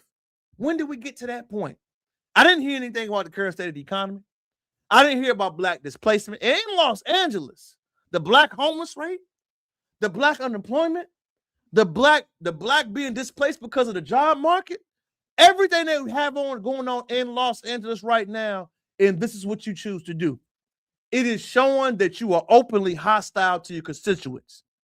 This is not a certain party leading agenda, but we always, facts, y'all, Pan-African is dead. We must hold the line. Oh, facts, y'all. We hold the line. We don't want to drop. We speaking on it, fam. And big time. I'm serious, y'all. The reason why we must highlight these type of injustices that we see is because, remember, y'all, it's not just about us. It's about our babies. When young women see this type of thing, they must understand we are not going for that bull job anymore. FBA is not YB facts. We not. That era, that wave, that understanding that we all Black, it is done. And the reason why it got to be done, because like I said, y'all, we are in an economic crisis. Have you seen the job rates? Have you seen the family rates? Have you seen the problems? Have you seen the hostility? Have you seen the war? Have you seen the other things going on here right now? I don't know if y'all even seen it, y'all. Let me see if I can pull it up for y'all. President Trump is agreeing. Let me go ahead and let me show it to y'all on the screen, y'all. It is so real out here that people ain't even highlighting. Let me go ahead and try to find that article right quick, y'all. They are really trying to remove, because of the war, even daycare now. Do y'all know that? They are going to remove the cost of daycare spending. They're going to remove the cost of it, the benefits that's going to get raised. So we have so many things that we got to worry about in real time. Not none of that bull job that they tagging on to it. Not none of these problems that they're going to be getting into. Not none of these things that we need to talk about. And like the brother mentioned about the Pan-Africanist, y'all, let me show him the video. Let me see how he responds to it. He got the Pan-Africanist wave, and that's fine. Let it play and see how he feels about the subject. So the next question will be, if reparations were to really happen, yes, how would they look like? Experts have floated figures as high as 24 trillion US dollars to account for centuries of unpaid labor. And why the hell is Ghana on an African TV show talking reparations? Pan-Africanist. Hold on. Tag Buddy in the chat, y'all. Tag him in the chat. What does he feel about news station openly talking about reparations that we supposed to be getting? Remember, they held the line, they laughed at us. They said, y'all niggas, they don't get nothing. You begging the white man. You niggas are lazy. Who remember that? I do. Who remember them saying it to our face? Now you on an open television station talking about the money y'all could be getting? What the hell? Resource extraction, though no consensus exists. Yes. We also have the National African American Reparations Commission proposing this particular figure. Yes. These funds are dished out or disbursed. They could help maybe build Africa so that it could be a better place. Yeah, but did y'all catch that? Hold on, y'all. Did y'all catch that? Them folks be on the sabotaging mission when it comes facts. They do be crashing out. Time in the place, man. She correct. Y'all know I don't speak. Y'all hear this? Did y'all see this, man? Did y'all see this? What buddy at? Dom, hey, look, man. Dom and Shabbat, I want y'all to come up here, bro. I want you to ask me, why is it appropriate for people that are talking about what they're going to benefit off the back of what Black Americans built in this country? Seriously. I want to hear you respond to that. I think they're going to get a cut, gone and pay them in the dust. No, they ain't getting no cut. I don't even want to hear. What is that? What does that got to do with us? They are salivating the moment. Get facts. She cooking right now. She is cooking right now. But the problem is there is no framework. There's no framework, of Yes. course, but there are hopes that it could potentially, come to fruition. Yes. Public opinion also remains very divided. Mhm. There was a 2021 Pew survey that found only about 3 in 10 U.S. adults said descendants of enslaved people in the U.S. should receive repayment, in some form, such as land or money. So it's safe to say that Americans view the prospect of reparations mostly very, very negative. They don't see like something that should even happen. Yeah, and did y'all hear that for a second? Did y'all hear that? I'm gonna go ahead and mute him in the chat, y'all. He ducking and dodging. I'm gonna put the user in timeout. He in timeout now. He was banned from that comments. They were gonna be removed since Dion didn't want to Shabazz didn't want to get up here. I wanted him to come back up. We know Dion lying, y'all. I already got him muted. If he want to get back up here, he can click the link. If he want to get back up here, he can click the link. I'm just saying, y'all. It's crazy to see the video, y'all. It's shocking in a way. But what should be showing us, y'all, all FBA fam, is how people really feel about us, man. The reparation movement has become popular because it's based off what they can get. It's not based off what you think the people in the Black Americans deserve. It's not based off how we were disrespected and discarded, how we overcame the hostility, how we overcame Jim Crow, how we survived, how we made our own Black cities, how we thrive, how we can reconnect with each other potentially down the road. What they're speaking about, y'all, is how they can benefit from it. And when I mentioned that cultural aspect moving forward, that's what I was talking about. I was talking about the cultural implications that we have that are different from many of the dysphoria. And it's not meant to be disrespectful. It is meant to enlighten where we are. We are the world's money glitch. Big facts, though. Big facts. Big fact. Big fact. They're representing the FBA facts. Oh, y'all spitting. But what it's showing y'all in real time is that when it comes to these type of conversations, it is really on the playing field now. Y'all remember? Am I old enough in the chat, or am I old with y'all to remember when they said we was crazy? Am I old enough to remember when they said we was begging? Do y'all remember that? All this live was meant to be about tonight was to shed light on how much disrespect is allowed openly in this country. People in this country have gotten so comfortable with disrespecting us, and they don't even realize how much they need us. They need us to live. They need us to survive. They need us to innovate. They need us as an audience. They need us for income. They need us for resources. And they need us for development that we see true today. On a publicly syndicated station in Ghana, a conversation was held about freedmen in this country getting reparations. It was made because they see that it is going to happen. Remember, y'all, people were disparaging, people were disrespectful, people were distasteful, and people had all type of disrespectful things they said about us at one point in time. What do we learn about it, y'all? We learn that we lead in all aspects. We lead the way in Blackness. We lead the way in conversation. We lead the name in social injustice. We lead the name on fairness. And we lead the way of holding other people accountable for no matter how disrespectful they can be. And another person I want to talk about and hold accountable. Y'all know the website, The Shade Room. Are y'all familiar with that? She recently had an interview with Maury Povich. I heard Jason Black say this before. Shout out to the doctor. Jason Black say something phenomenal. If you want to know how a Black person feels, get them in front of a white person and let them talk. They will tell you how they truly feel. I was there in real time. They were saying we're going to reparation. They said we were begging. Wasn't they saying that? After Ghanaian president came with their BS from the ancestral floods, that was a deep spiritual moment right there, y'all. Disrespect. They will say anything, but we ain't got it.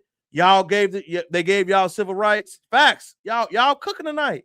Y'all cooking. Remember, y'all, the Shade Room has been making propaganda for years. But I want y'all to hear what she had to say about her child. You know, the Shade Room stay talking about Black folk and our childhood and our traumas that we deal with and our real life issues. I want y'all to hear what the founder had to say in front of Maury Povich. Like, oh, the 6-year-old Angie was extremely traumatized. You know, when I was 6 years old, I lost my mother to domestic violence at the hands of my father. Oh!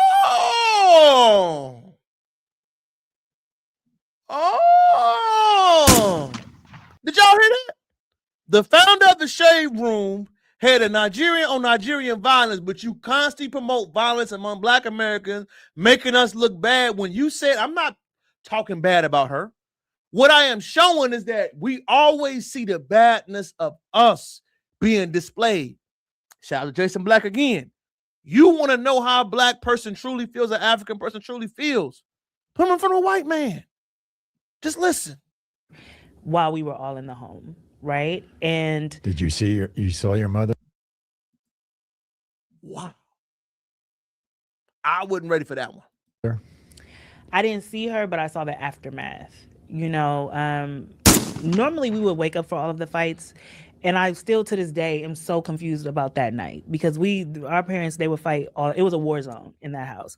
But we would normally wake up and try to stop it and get in between. But that night we were just asleep, all of us. How many of you? Five daughters. The youngest 1, the oldest 12. And you're in the middle. I'm the second to youngest. Right. So I was 6. This is the founder and owner of the Shade Room talking about her upbringing, but always showing what Black Americans have to deal with and traumas we have to deal with. And how did it happen? My mother was coming home from work. Coming home from getting her hair done. You know, you get braids. It takes like 9 hours to get braids. And my father was extremely jealous. And he thought that she was doing something. Her Nigerian father was extremely jealous. You know, when you always see in the Shade Room, is always Black American men and our Black American problems. I'm showing this video to show that there are other issues outside of us, but our negativity is constantly exploited and displayed for the world and monetized. And she has monetized from it greatly. Even though she had my 1-year-old sister with her, he thought that she was cheating on him. And so she got back and he flipped out and he killed her in one of the most brutal ways. It was a humiliation that happened where he tied her body up to the back of the van and dragged her through the street of Inglewood. And that's how he. Did y'all hear this? I'm not trying to glorify that, y'all. I just am shocked to hear Wax say you cooking, Miss Smash Queen. They always, and shout out to Jason Black for saying that, y'all, man. When we talk about our problems that we have to deal with, our problems are always glorified, but you have never heard this side or heard her say, I like to tether in the room. That's funny. Don't plan to visit any of those countries with trash and mass and junk places. Yeah, I'm over here shocked just like y'all. For real. He was caught. The police saw him dragging literally my mother behind the van. Y'all, this is something that no foundational Black American would do. Straight up. We wouldn't do that. Drag her through the neighborhood? Hurt her in front of your daughters? Wow. And you know, I remember it was on the news. And it just was this big story. She had a really big funeral, but it was. I'm sorry that happened to her at a young age, and that is a traumatic thing. I'm not going against that, y'all. I don't want y'all to ever think that I'm glorifying it. This is strictly for journalism purposes. It is, because I believe this is important. Traumatizing as a 6-year-old, because in my mind, I'm like, I didn't know parents could die, because you're 6. At that time, I'm like, they're superhuman, like they can't die or anything like that. So that was the first introduction to death and grief and loss, you know what I mean? And you end up in foster care. Yes. And you had to, unfortunately, suffer abuse there. Yes, for sure. Yeah, all kinds. Did y'all know all of this about the owner of the Shade Room? When they say hurt people, this is such a deep one. Yeah. Before we move on, your father's still in prison? He is. He's up for parole. What's going to happen? What will you testify? I am going to speak. What are you going to say? You know, so this is, how many years has he been there? 29 years. Okay. Mm-hmm. I think it's 29 years. No, a little less, 28 or 27 years. You know, what are you going to do? I don't know, actually. I a part of me wants to tell him I forgive him, but I haven't talked to him since. So a part of me wants to tell him what we all went through. So you haven't seen him? I've never. This will be the first time I've laid eyes on him since the age of 6. Since the age of 6, yes. So, you know, a part of me wants to tell him what happened to his kids. This is really a journalistic approach about something terrible that happened to her. We're not glorifying that, right? But what was truly insightful to me about this right here is that this young lady had a very traumatic situation that happened to her throughout life that was happened to her as a young child and grew up in foster homes, and we get it. But as you age, you end up doing the same thing by promoting degeneracy on your website. The Shade Room is exclusively about Black American underbelly, our underbelly of our society. It's about bad press. It's about bad news. It is about everything Black American that is bad. But nowhere ever have I ever seen you discuss you being a victim of a domestic violent crime, of an African-on-African crime that happened in the United States of America. I've never seen you discuss African news. I've never seen you display about many of those things that happen. So when we have these publications, these newsletters, these things, and they go into a deep dive about these people, this is a very good case study. And the reason why it's a good case study, ladies and gentlemen, because when we have people that talk about us, we got to understand where that mentality comes from, what the thinking, what the thought process, what the ideas, where the feelings, where is that animosity, where did it all come from? And her animosity and where it came from for her was her troubling past. And as they say, hurt people really do hurt people. And her story is not to be exploited because we don't do that in the foundation. I'm not here to exploit it. I'm here to talk about it because I do believe that we see it happen all the time. It's not like to justify the shine on our community. Facts. You're right. You're right, sister. You're right. And I stand corrected right there. I won't ever go after nobody's other country to disrespect to me. I'm sorry. I agree with you on that. They go around projecting debauchery issues onto Black people and they go somewhere else with it. She was traumatized. I agree, y'all. She was traumatized. She was dealing with a really bad and hurtful thing. And I'm not here to shed light on that, but I'm here to shed, y'all, that when we have these publications and we have these people that say things like that, it's important to discuss the ideology, the background, and where that energy comes from. Because like I said, y'all, the Shade Room, reality TV has ushered in a lot of bad press on Black Americans in my lifetime. I'm a millennial, right? 34 years old. And one thing I learned is that during my lifetime, the imbalance of how we're viewed on TV is really gone. Remember, there was the Martin, the Bill Cosby. There was an either or standpoint. Now the scales is always negative.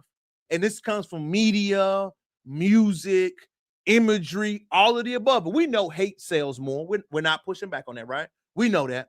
But when we speak about where the hate is coming from, we got to understand that how we're holding the line on flat Blackness and how it affected us.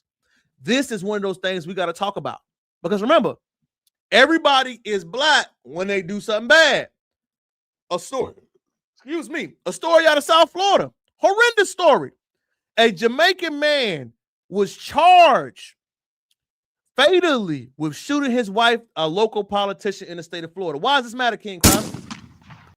Because 5 years ago, they would have said Black. The holding the line is working. And the reason why it was a big deal, we had other people calling it out saying, stop landing that mark by landing flat Blackness. No, sir. Hold on to your problems in your community when you have them. The Somalians when it comes to fraud, the Jamaicans when it comes to crime, the Ethiopians when it comes to problems, the Nigerians when it comes to problems. You make sure you hold the wins and the losses. And I do believe us holding that line, us cleaning up that internal beef, us clarifying what we have to deal with and what we have to see has benefited Black Americans and where we are going moving forward. Oh, it seems like you always call it out or you always focus on it because we have to overcorrect what has been going on wrong. And y'all got to understand, it's not just us setting the record straight. It's not just us now. The foundation is starting to influence some of the Divine Nine. Pay attention, baby. Pay attention. Fair use. I have on my fraternity letters, and that's very intentional. I'm going to tell you why that's intentional. Because your boy Roland Martin, he happens to be a member of my organization. And I wanted to give you some balance. Shout out to this brother. Shout out to the awakening even among that class. I'm going to let him keep cooking, but I wanted to show this early. I went to college, went to sports where I thought I was going to be something, but I didn't understand why I had such an issue with the Boule Divine Nine class in college because it is a lot of Sanborn. Let's keep it funky. But I do love that they are starting to show a diversity of thought, a diversity of thinking, and a diversity of speaking on issues. Had a Nigerian try to lecture me about Crips and Bloods a while ago, and I told him about Boko Haram is this, and they should be the last one talking about Black Americans gang. Shout out to DNN for standing on business, brother. You are absolutely right. And remember, I want to comment on that. Keep doing that, brother. Boko Haram, Houthis and Tutsis, they have a lot of problems over there they have to deal with. A lot of us are just not educated because remember, our badness is always prompted in an external battle that way. Reality TV has been one of the worst things that happened to me. I completely agree. Never saw the Shade Room, me neither, but I was aware of it because we would talk about it.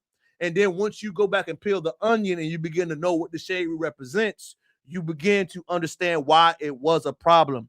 What she went through was a fact, truly sad. However, she does need to be better moving forward. I agree with you, Ms. Hamburger. Fact, I agree. I'm not here to highlight or beat her down, y'all. But what we have to do is speak on that type of things they got moving forward. Foundation of Black American people being attacked in other countries. I saw all that too, man. I did. And we shared light. Which countries, Dougie Fresh? Shout out to my boy E. Mass Johnson. Shout out to your hard knocks, baby. Tap in with me. Dennis Sperling is also an alpha who stands only in his business. I do like Dennis Sperling. He is in the H. What are you talking? This brother back. We're not talking. What he is speaking about is the harm that is in your own backyard. Stop speaking on what Africans have to deal with, and we do not have the problems unless you handle your business first. You feel me? That's all he's saying. Agree with the brother, man. Not everybody is buck dancing and tap dancing for the Democratic Party. But I must admit, there is a serious problem in my fraternity of people like a Roland Martin. We got a lot of, because, you know, if in case you did not know, Governor Westmore is a member of my fraternity. Yeah. See, now there's a big dichotomy. There's a big shift and there's big separation between camps, because on the other side, you got brothers like Dick Gregory, who's a member of our organization, right? Who currently reading a book by Dick Gregory, Nigger, reading about the autobiography of his life, a phenomenal Black American who passed away. Shout out to the brother. Was a member. Rest in power to Dick Gregory. Always. Right. And even though I may not fully align with everything this next brother has to say, I know he has the interests of our people in heart, and that's Brother Cornell West. Okay. He's a member of the fraternity as well. And my fraternal organization, for me, my anniversary is tomorrow. I'll be a member of 35 years. And I'm going to talk to people, let them know that Roland Martin throws on his letters and people always say, oh, he's Boule, and then they attribute his mindset to all of us. But no, I'm a foundational Black American, man. I'm down for my people first, second, and third. And I believe in being honest. I'm an independent. I don't align myself with any party. I believe in policy. Also, let me give a shout out to those brothers that are doing the good work. I can talk this talk and walk this walk because I'm financial. I'm a life member. I'm on the education committee. I'm a social service committee. So I pay my dues. So I do all of that. So I have a right to run my mouth. I don't know what roly-poly does. I have no idea. But what I can say is that brother and I, we do not align politically. Shout out to this brother. Shout out to him. Shout out to the FBA and being on lineage business. FBA fam, this is what we do it for. This is the progress that we need to see happening on a regular day-to-day basis. Remember, everybody's not going to get it at first. You're going to have something who want to toe the line. You're going to have something that wants to be Democratic shields. You're going to have something who do not want to understand what the lineage stands for or the progress that we're making. But this brother makes it all worth it. He makes it all worth it because he is saying, hey, he doesn't represent the entirety of the whole. There is a foundational Black American class who is willing to speak, talk, align, and get on code. And that's important. I know it may not seem like, hey, King Crowder, why are you giving him the benefit of the doubt? I'm giving all of them the benefit of the doubt. That's the streets, the warrior class, the trap, the college. We need all of those brothers. As a BMBC member, the one thing I always emphasize, the group BMBC is an organization focused on Black men in Houston. We need the streets. We need the colleges. We need the working man. We need all the chains in the link. Not one, not either or. The streets get it popping. The working man get it popping. The educational class get it popping. You need the cylinder motion. You need the chain. All pieces are important. Once we get on code, fellas, then our ladies will follow.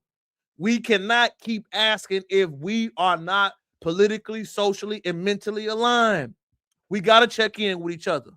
We got to see what's going on.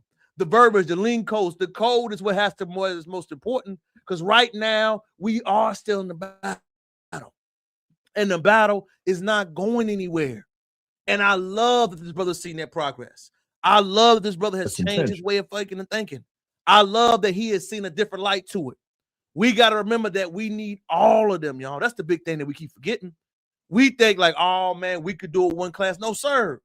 We needed the streets. Don't forget the Black Panther parties were the streets. Malcolm X was in the streets. Martin Luther King was in the streets. I always tell people, Malcolm X is the greatest street ninja that ever lived. He was in the street, 10 toes down on the pavement. We need that class. That class will help us move and do forward, y'all. Y'all feel me? 10x over, fam. You know I ain't lying. Always. Rolando is a cream brulee. Facts. We getting there. You know what I'm saying? But I think the biggest thing about it, man, y'all, is that we standing on it. You don't like Rolando because he calls FBA a self-hating group. No, we don't like Roland because he panders. We don't like Roland because he don't stand on business. You feel me? I love it for sure, Sean. I'm not gonna lie to you. We're gonna always say what it is. Yes, we do all pieces of y'all feel me.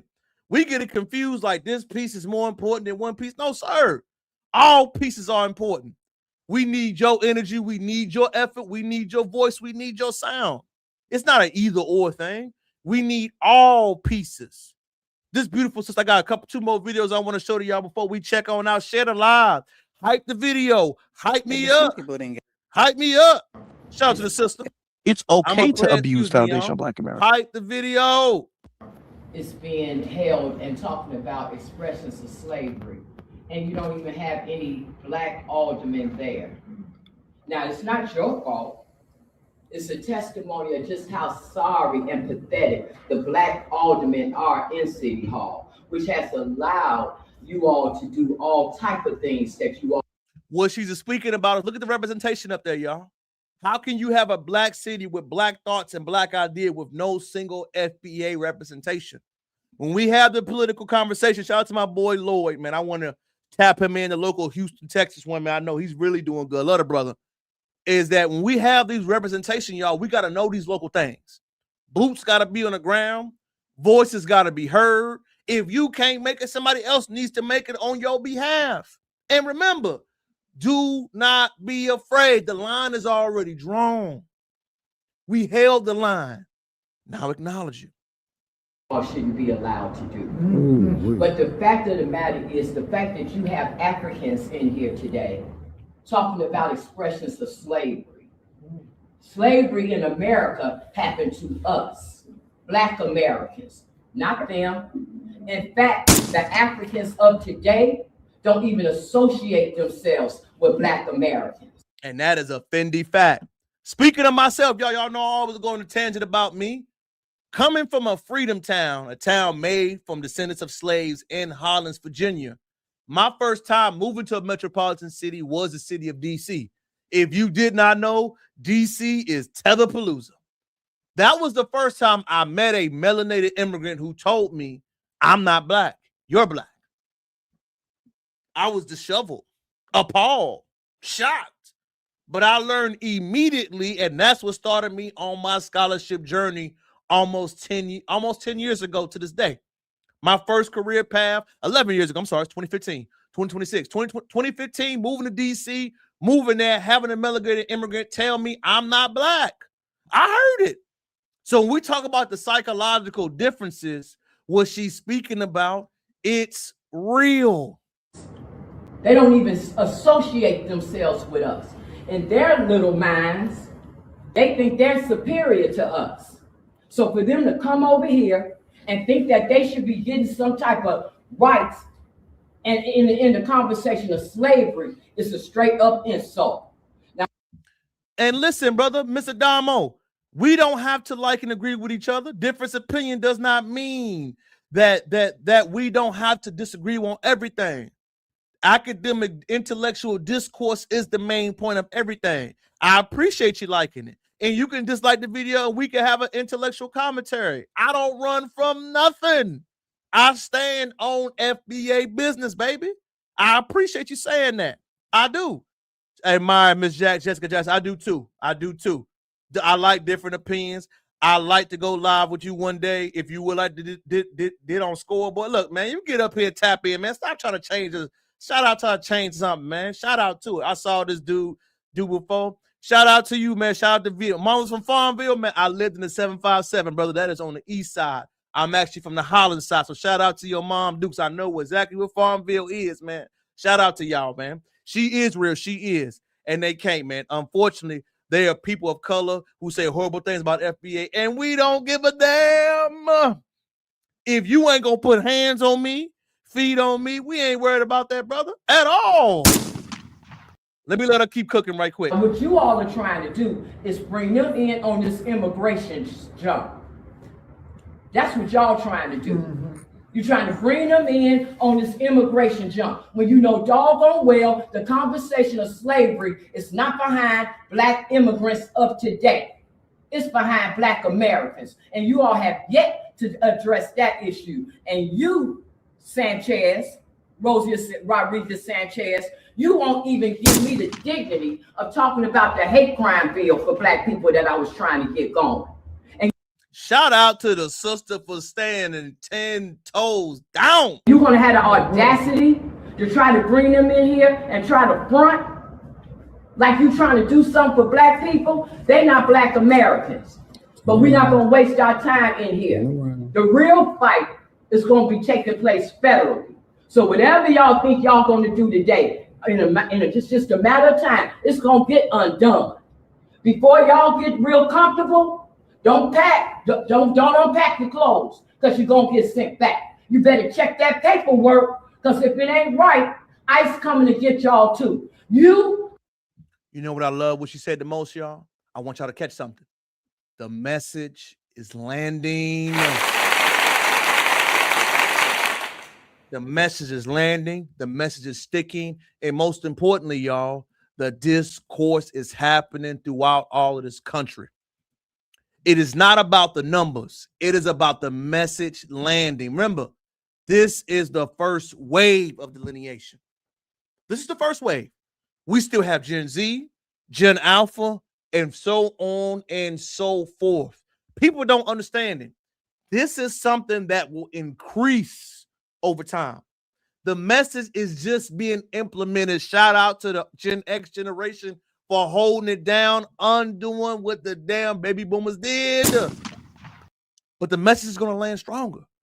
We are the first wave. There will be a second, a third, a fourth, a fifth. The strength of delineation and the energy of it is going to enhance. The message will not change. The feelings, the energy, the fervor. Remember, it is our job when we have stuff like this, not just for us, y'all. It is our job to stand the message. Why do you always talk about this subject? Because people are paying attention. Paying attention. You know, when you go to evangelize, y'all know when you go to church, I say evangelizing, right? Evangelizing means spreading the message. You have to evangelize to touch people. You have to evangelize so everybody gets on code. You have to evangelize to wake up the spirit inside of you. This spirit of justice, this spirit of fairness, this spirit of us getting what is owed is what is the missing component. Legislation is important. Economic justice is what the foundation need to have the freedom we are constantly seeking. And shout out to this sister for standing on FBA business, saying it with her chest, saying it diligently, saying it with love, saying it and calling out names. Because remember, y'all, politics is the subject of who gets what. Don't let anybody else lie to you. Politics is the subject of who gets what. My vote guarantees what I get, what they get, and what I believe in. We have not a democracy, because democracy means we vote directly towards our bill. We have a legal system, a political system. We vote for people who represent our best interests. That means economically, that means socially, and that means our thought process and what we believe in so much, y'all. She cooking with the sauce. She was cooking, y'all. I believe you, because dude, all this shows about black immigrants, because this show is all about black immigrants. No, sir, it was about the foundation, man. You are listening in a defensive manner, brother. This show was to highlight how FBA holding the line is beneficial to us. You are centering yourself in the conversation, which you don't have to do. Man, you said they can't stop talking every day, but saying bad on FBA. I believe what you believe what you see. I agree. Y'all feel me? Read them, because every chance they get, that she's standing on big business. I love her. I love the energy. She remind me of my mom. She do. Life plan so much. Hey, King Crowder, FBA auntie checking in. Shout out to FBA auntie, man. Love you. Love what you're standing for and love what you're doing. Most importantly, y'all, as we continue to roll in, man, I want to tell y'all as I go into something tonight, y'all. Number one, check on your family. Call your loved ones. Let them know you're thinking about them. When you have a message that's important, y'all, make sure you say it and stand on it with your chest. I want all my FBA fam to make sure you check on your people, check on your loved ones. You know, Sunday is officially your first day of the week. Make sure you enjoy it with each other. Make sure you celebrate it, you laugh, you get to joke, you get to have fun, because all that's an important part of the journey of your life. Next thing. Oh, y'all, I'm having another event. Y'all know, like I told you, I got a black man's group in Houston. We have passed the threshold of 650 active members, man. Shout out to the black man doing it big. We are having a game night this Saturday. If you are in the H, we are having a game night, and I'm raffling off some of my dogs. If you need a date, I'm going to get one of my single brothers, to raffle off, to have fun, games, and other things we got going on for our game night. This game night will represent us catapulting into our community day in May of next month. Again, BMBC is an organization that we have over 650 black men inside of Houston, Texas, that get things done. We'll be having a game night, a celebration that you have fun, you meet people, and you get your own tribe, man. This Saturday, the ticket, you get food, drinks, and you get a raffle ticket. Like I told you, I'm raffling off one of my gents, man, one of my guys. So if you know anybody that's interested or need to go, if you need a good time, man, please hit me up and let me know. The tickets are available on a Eventbrite. Ticket, unlimited food, unlimited drink, and parking. It covers all of the above, man. So if you get to tap in with me, if you need something to do this Saturday, April the 11th, please tap in and let your boy King Crowder know. Next book review. Hey, save that cat. Like people always ask me, what am I reading? How do I learn? How do I grow? Save That Cat is a book that helped me write with my writing skills overall in the podcast. Writing around to be creative, to be transparent, to be new, to be innovative. The book Save That Cat was a great read for me that I recommend that everybody add to their library. Awesome read. Get in there and help your writing skills. Remember, ChatGPT and them can only work so much. You must learn how to develop your own log lines, your own creativity, and your own way of thinking. I want to thank y'all for tapping in with me this evening. Make sure you share the live, hype the video. New baby girl will be due next month, so I may have a little change in the schedule. Y'all know I got another crowd on the way, baby number 2 for me. So I'm gonna go ahead and have another one extending that FBA family. Little girl, listen, tap in. I will see y'all Wednesday. Until then, take care of yourself. Call your mama, call your daddy, text your loved ones, hype the video, and most importantly, I want to thank y'all for tapping in with me. I mean that for real, man. Shout out to y'all. Thank y'all. Thank y'all for the great video. I appreciate y'all. Love y'all so much. FBA family. Love all of y'all. Hey, for real. Share the one. Hey, shout out your son is in there. Tell your son to come in there. It's okay if he's not my son as part of FBA. Send him there. I talk to your son all day. You know, a damn fire. I know. Good night. Love y'all. But I'm going to tap in with me. Till next time. Call your people.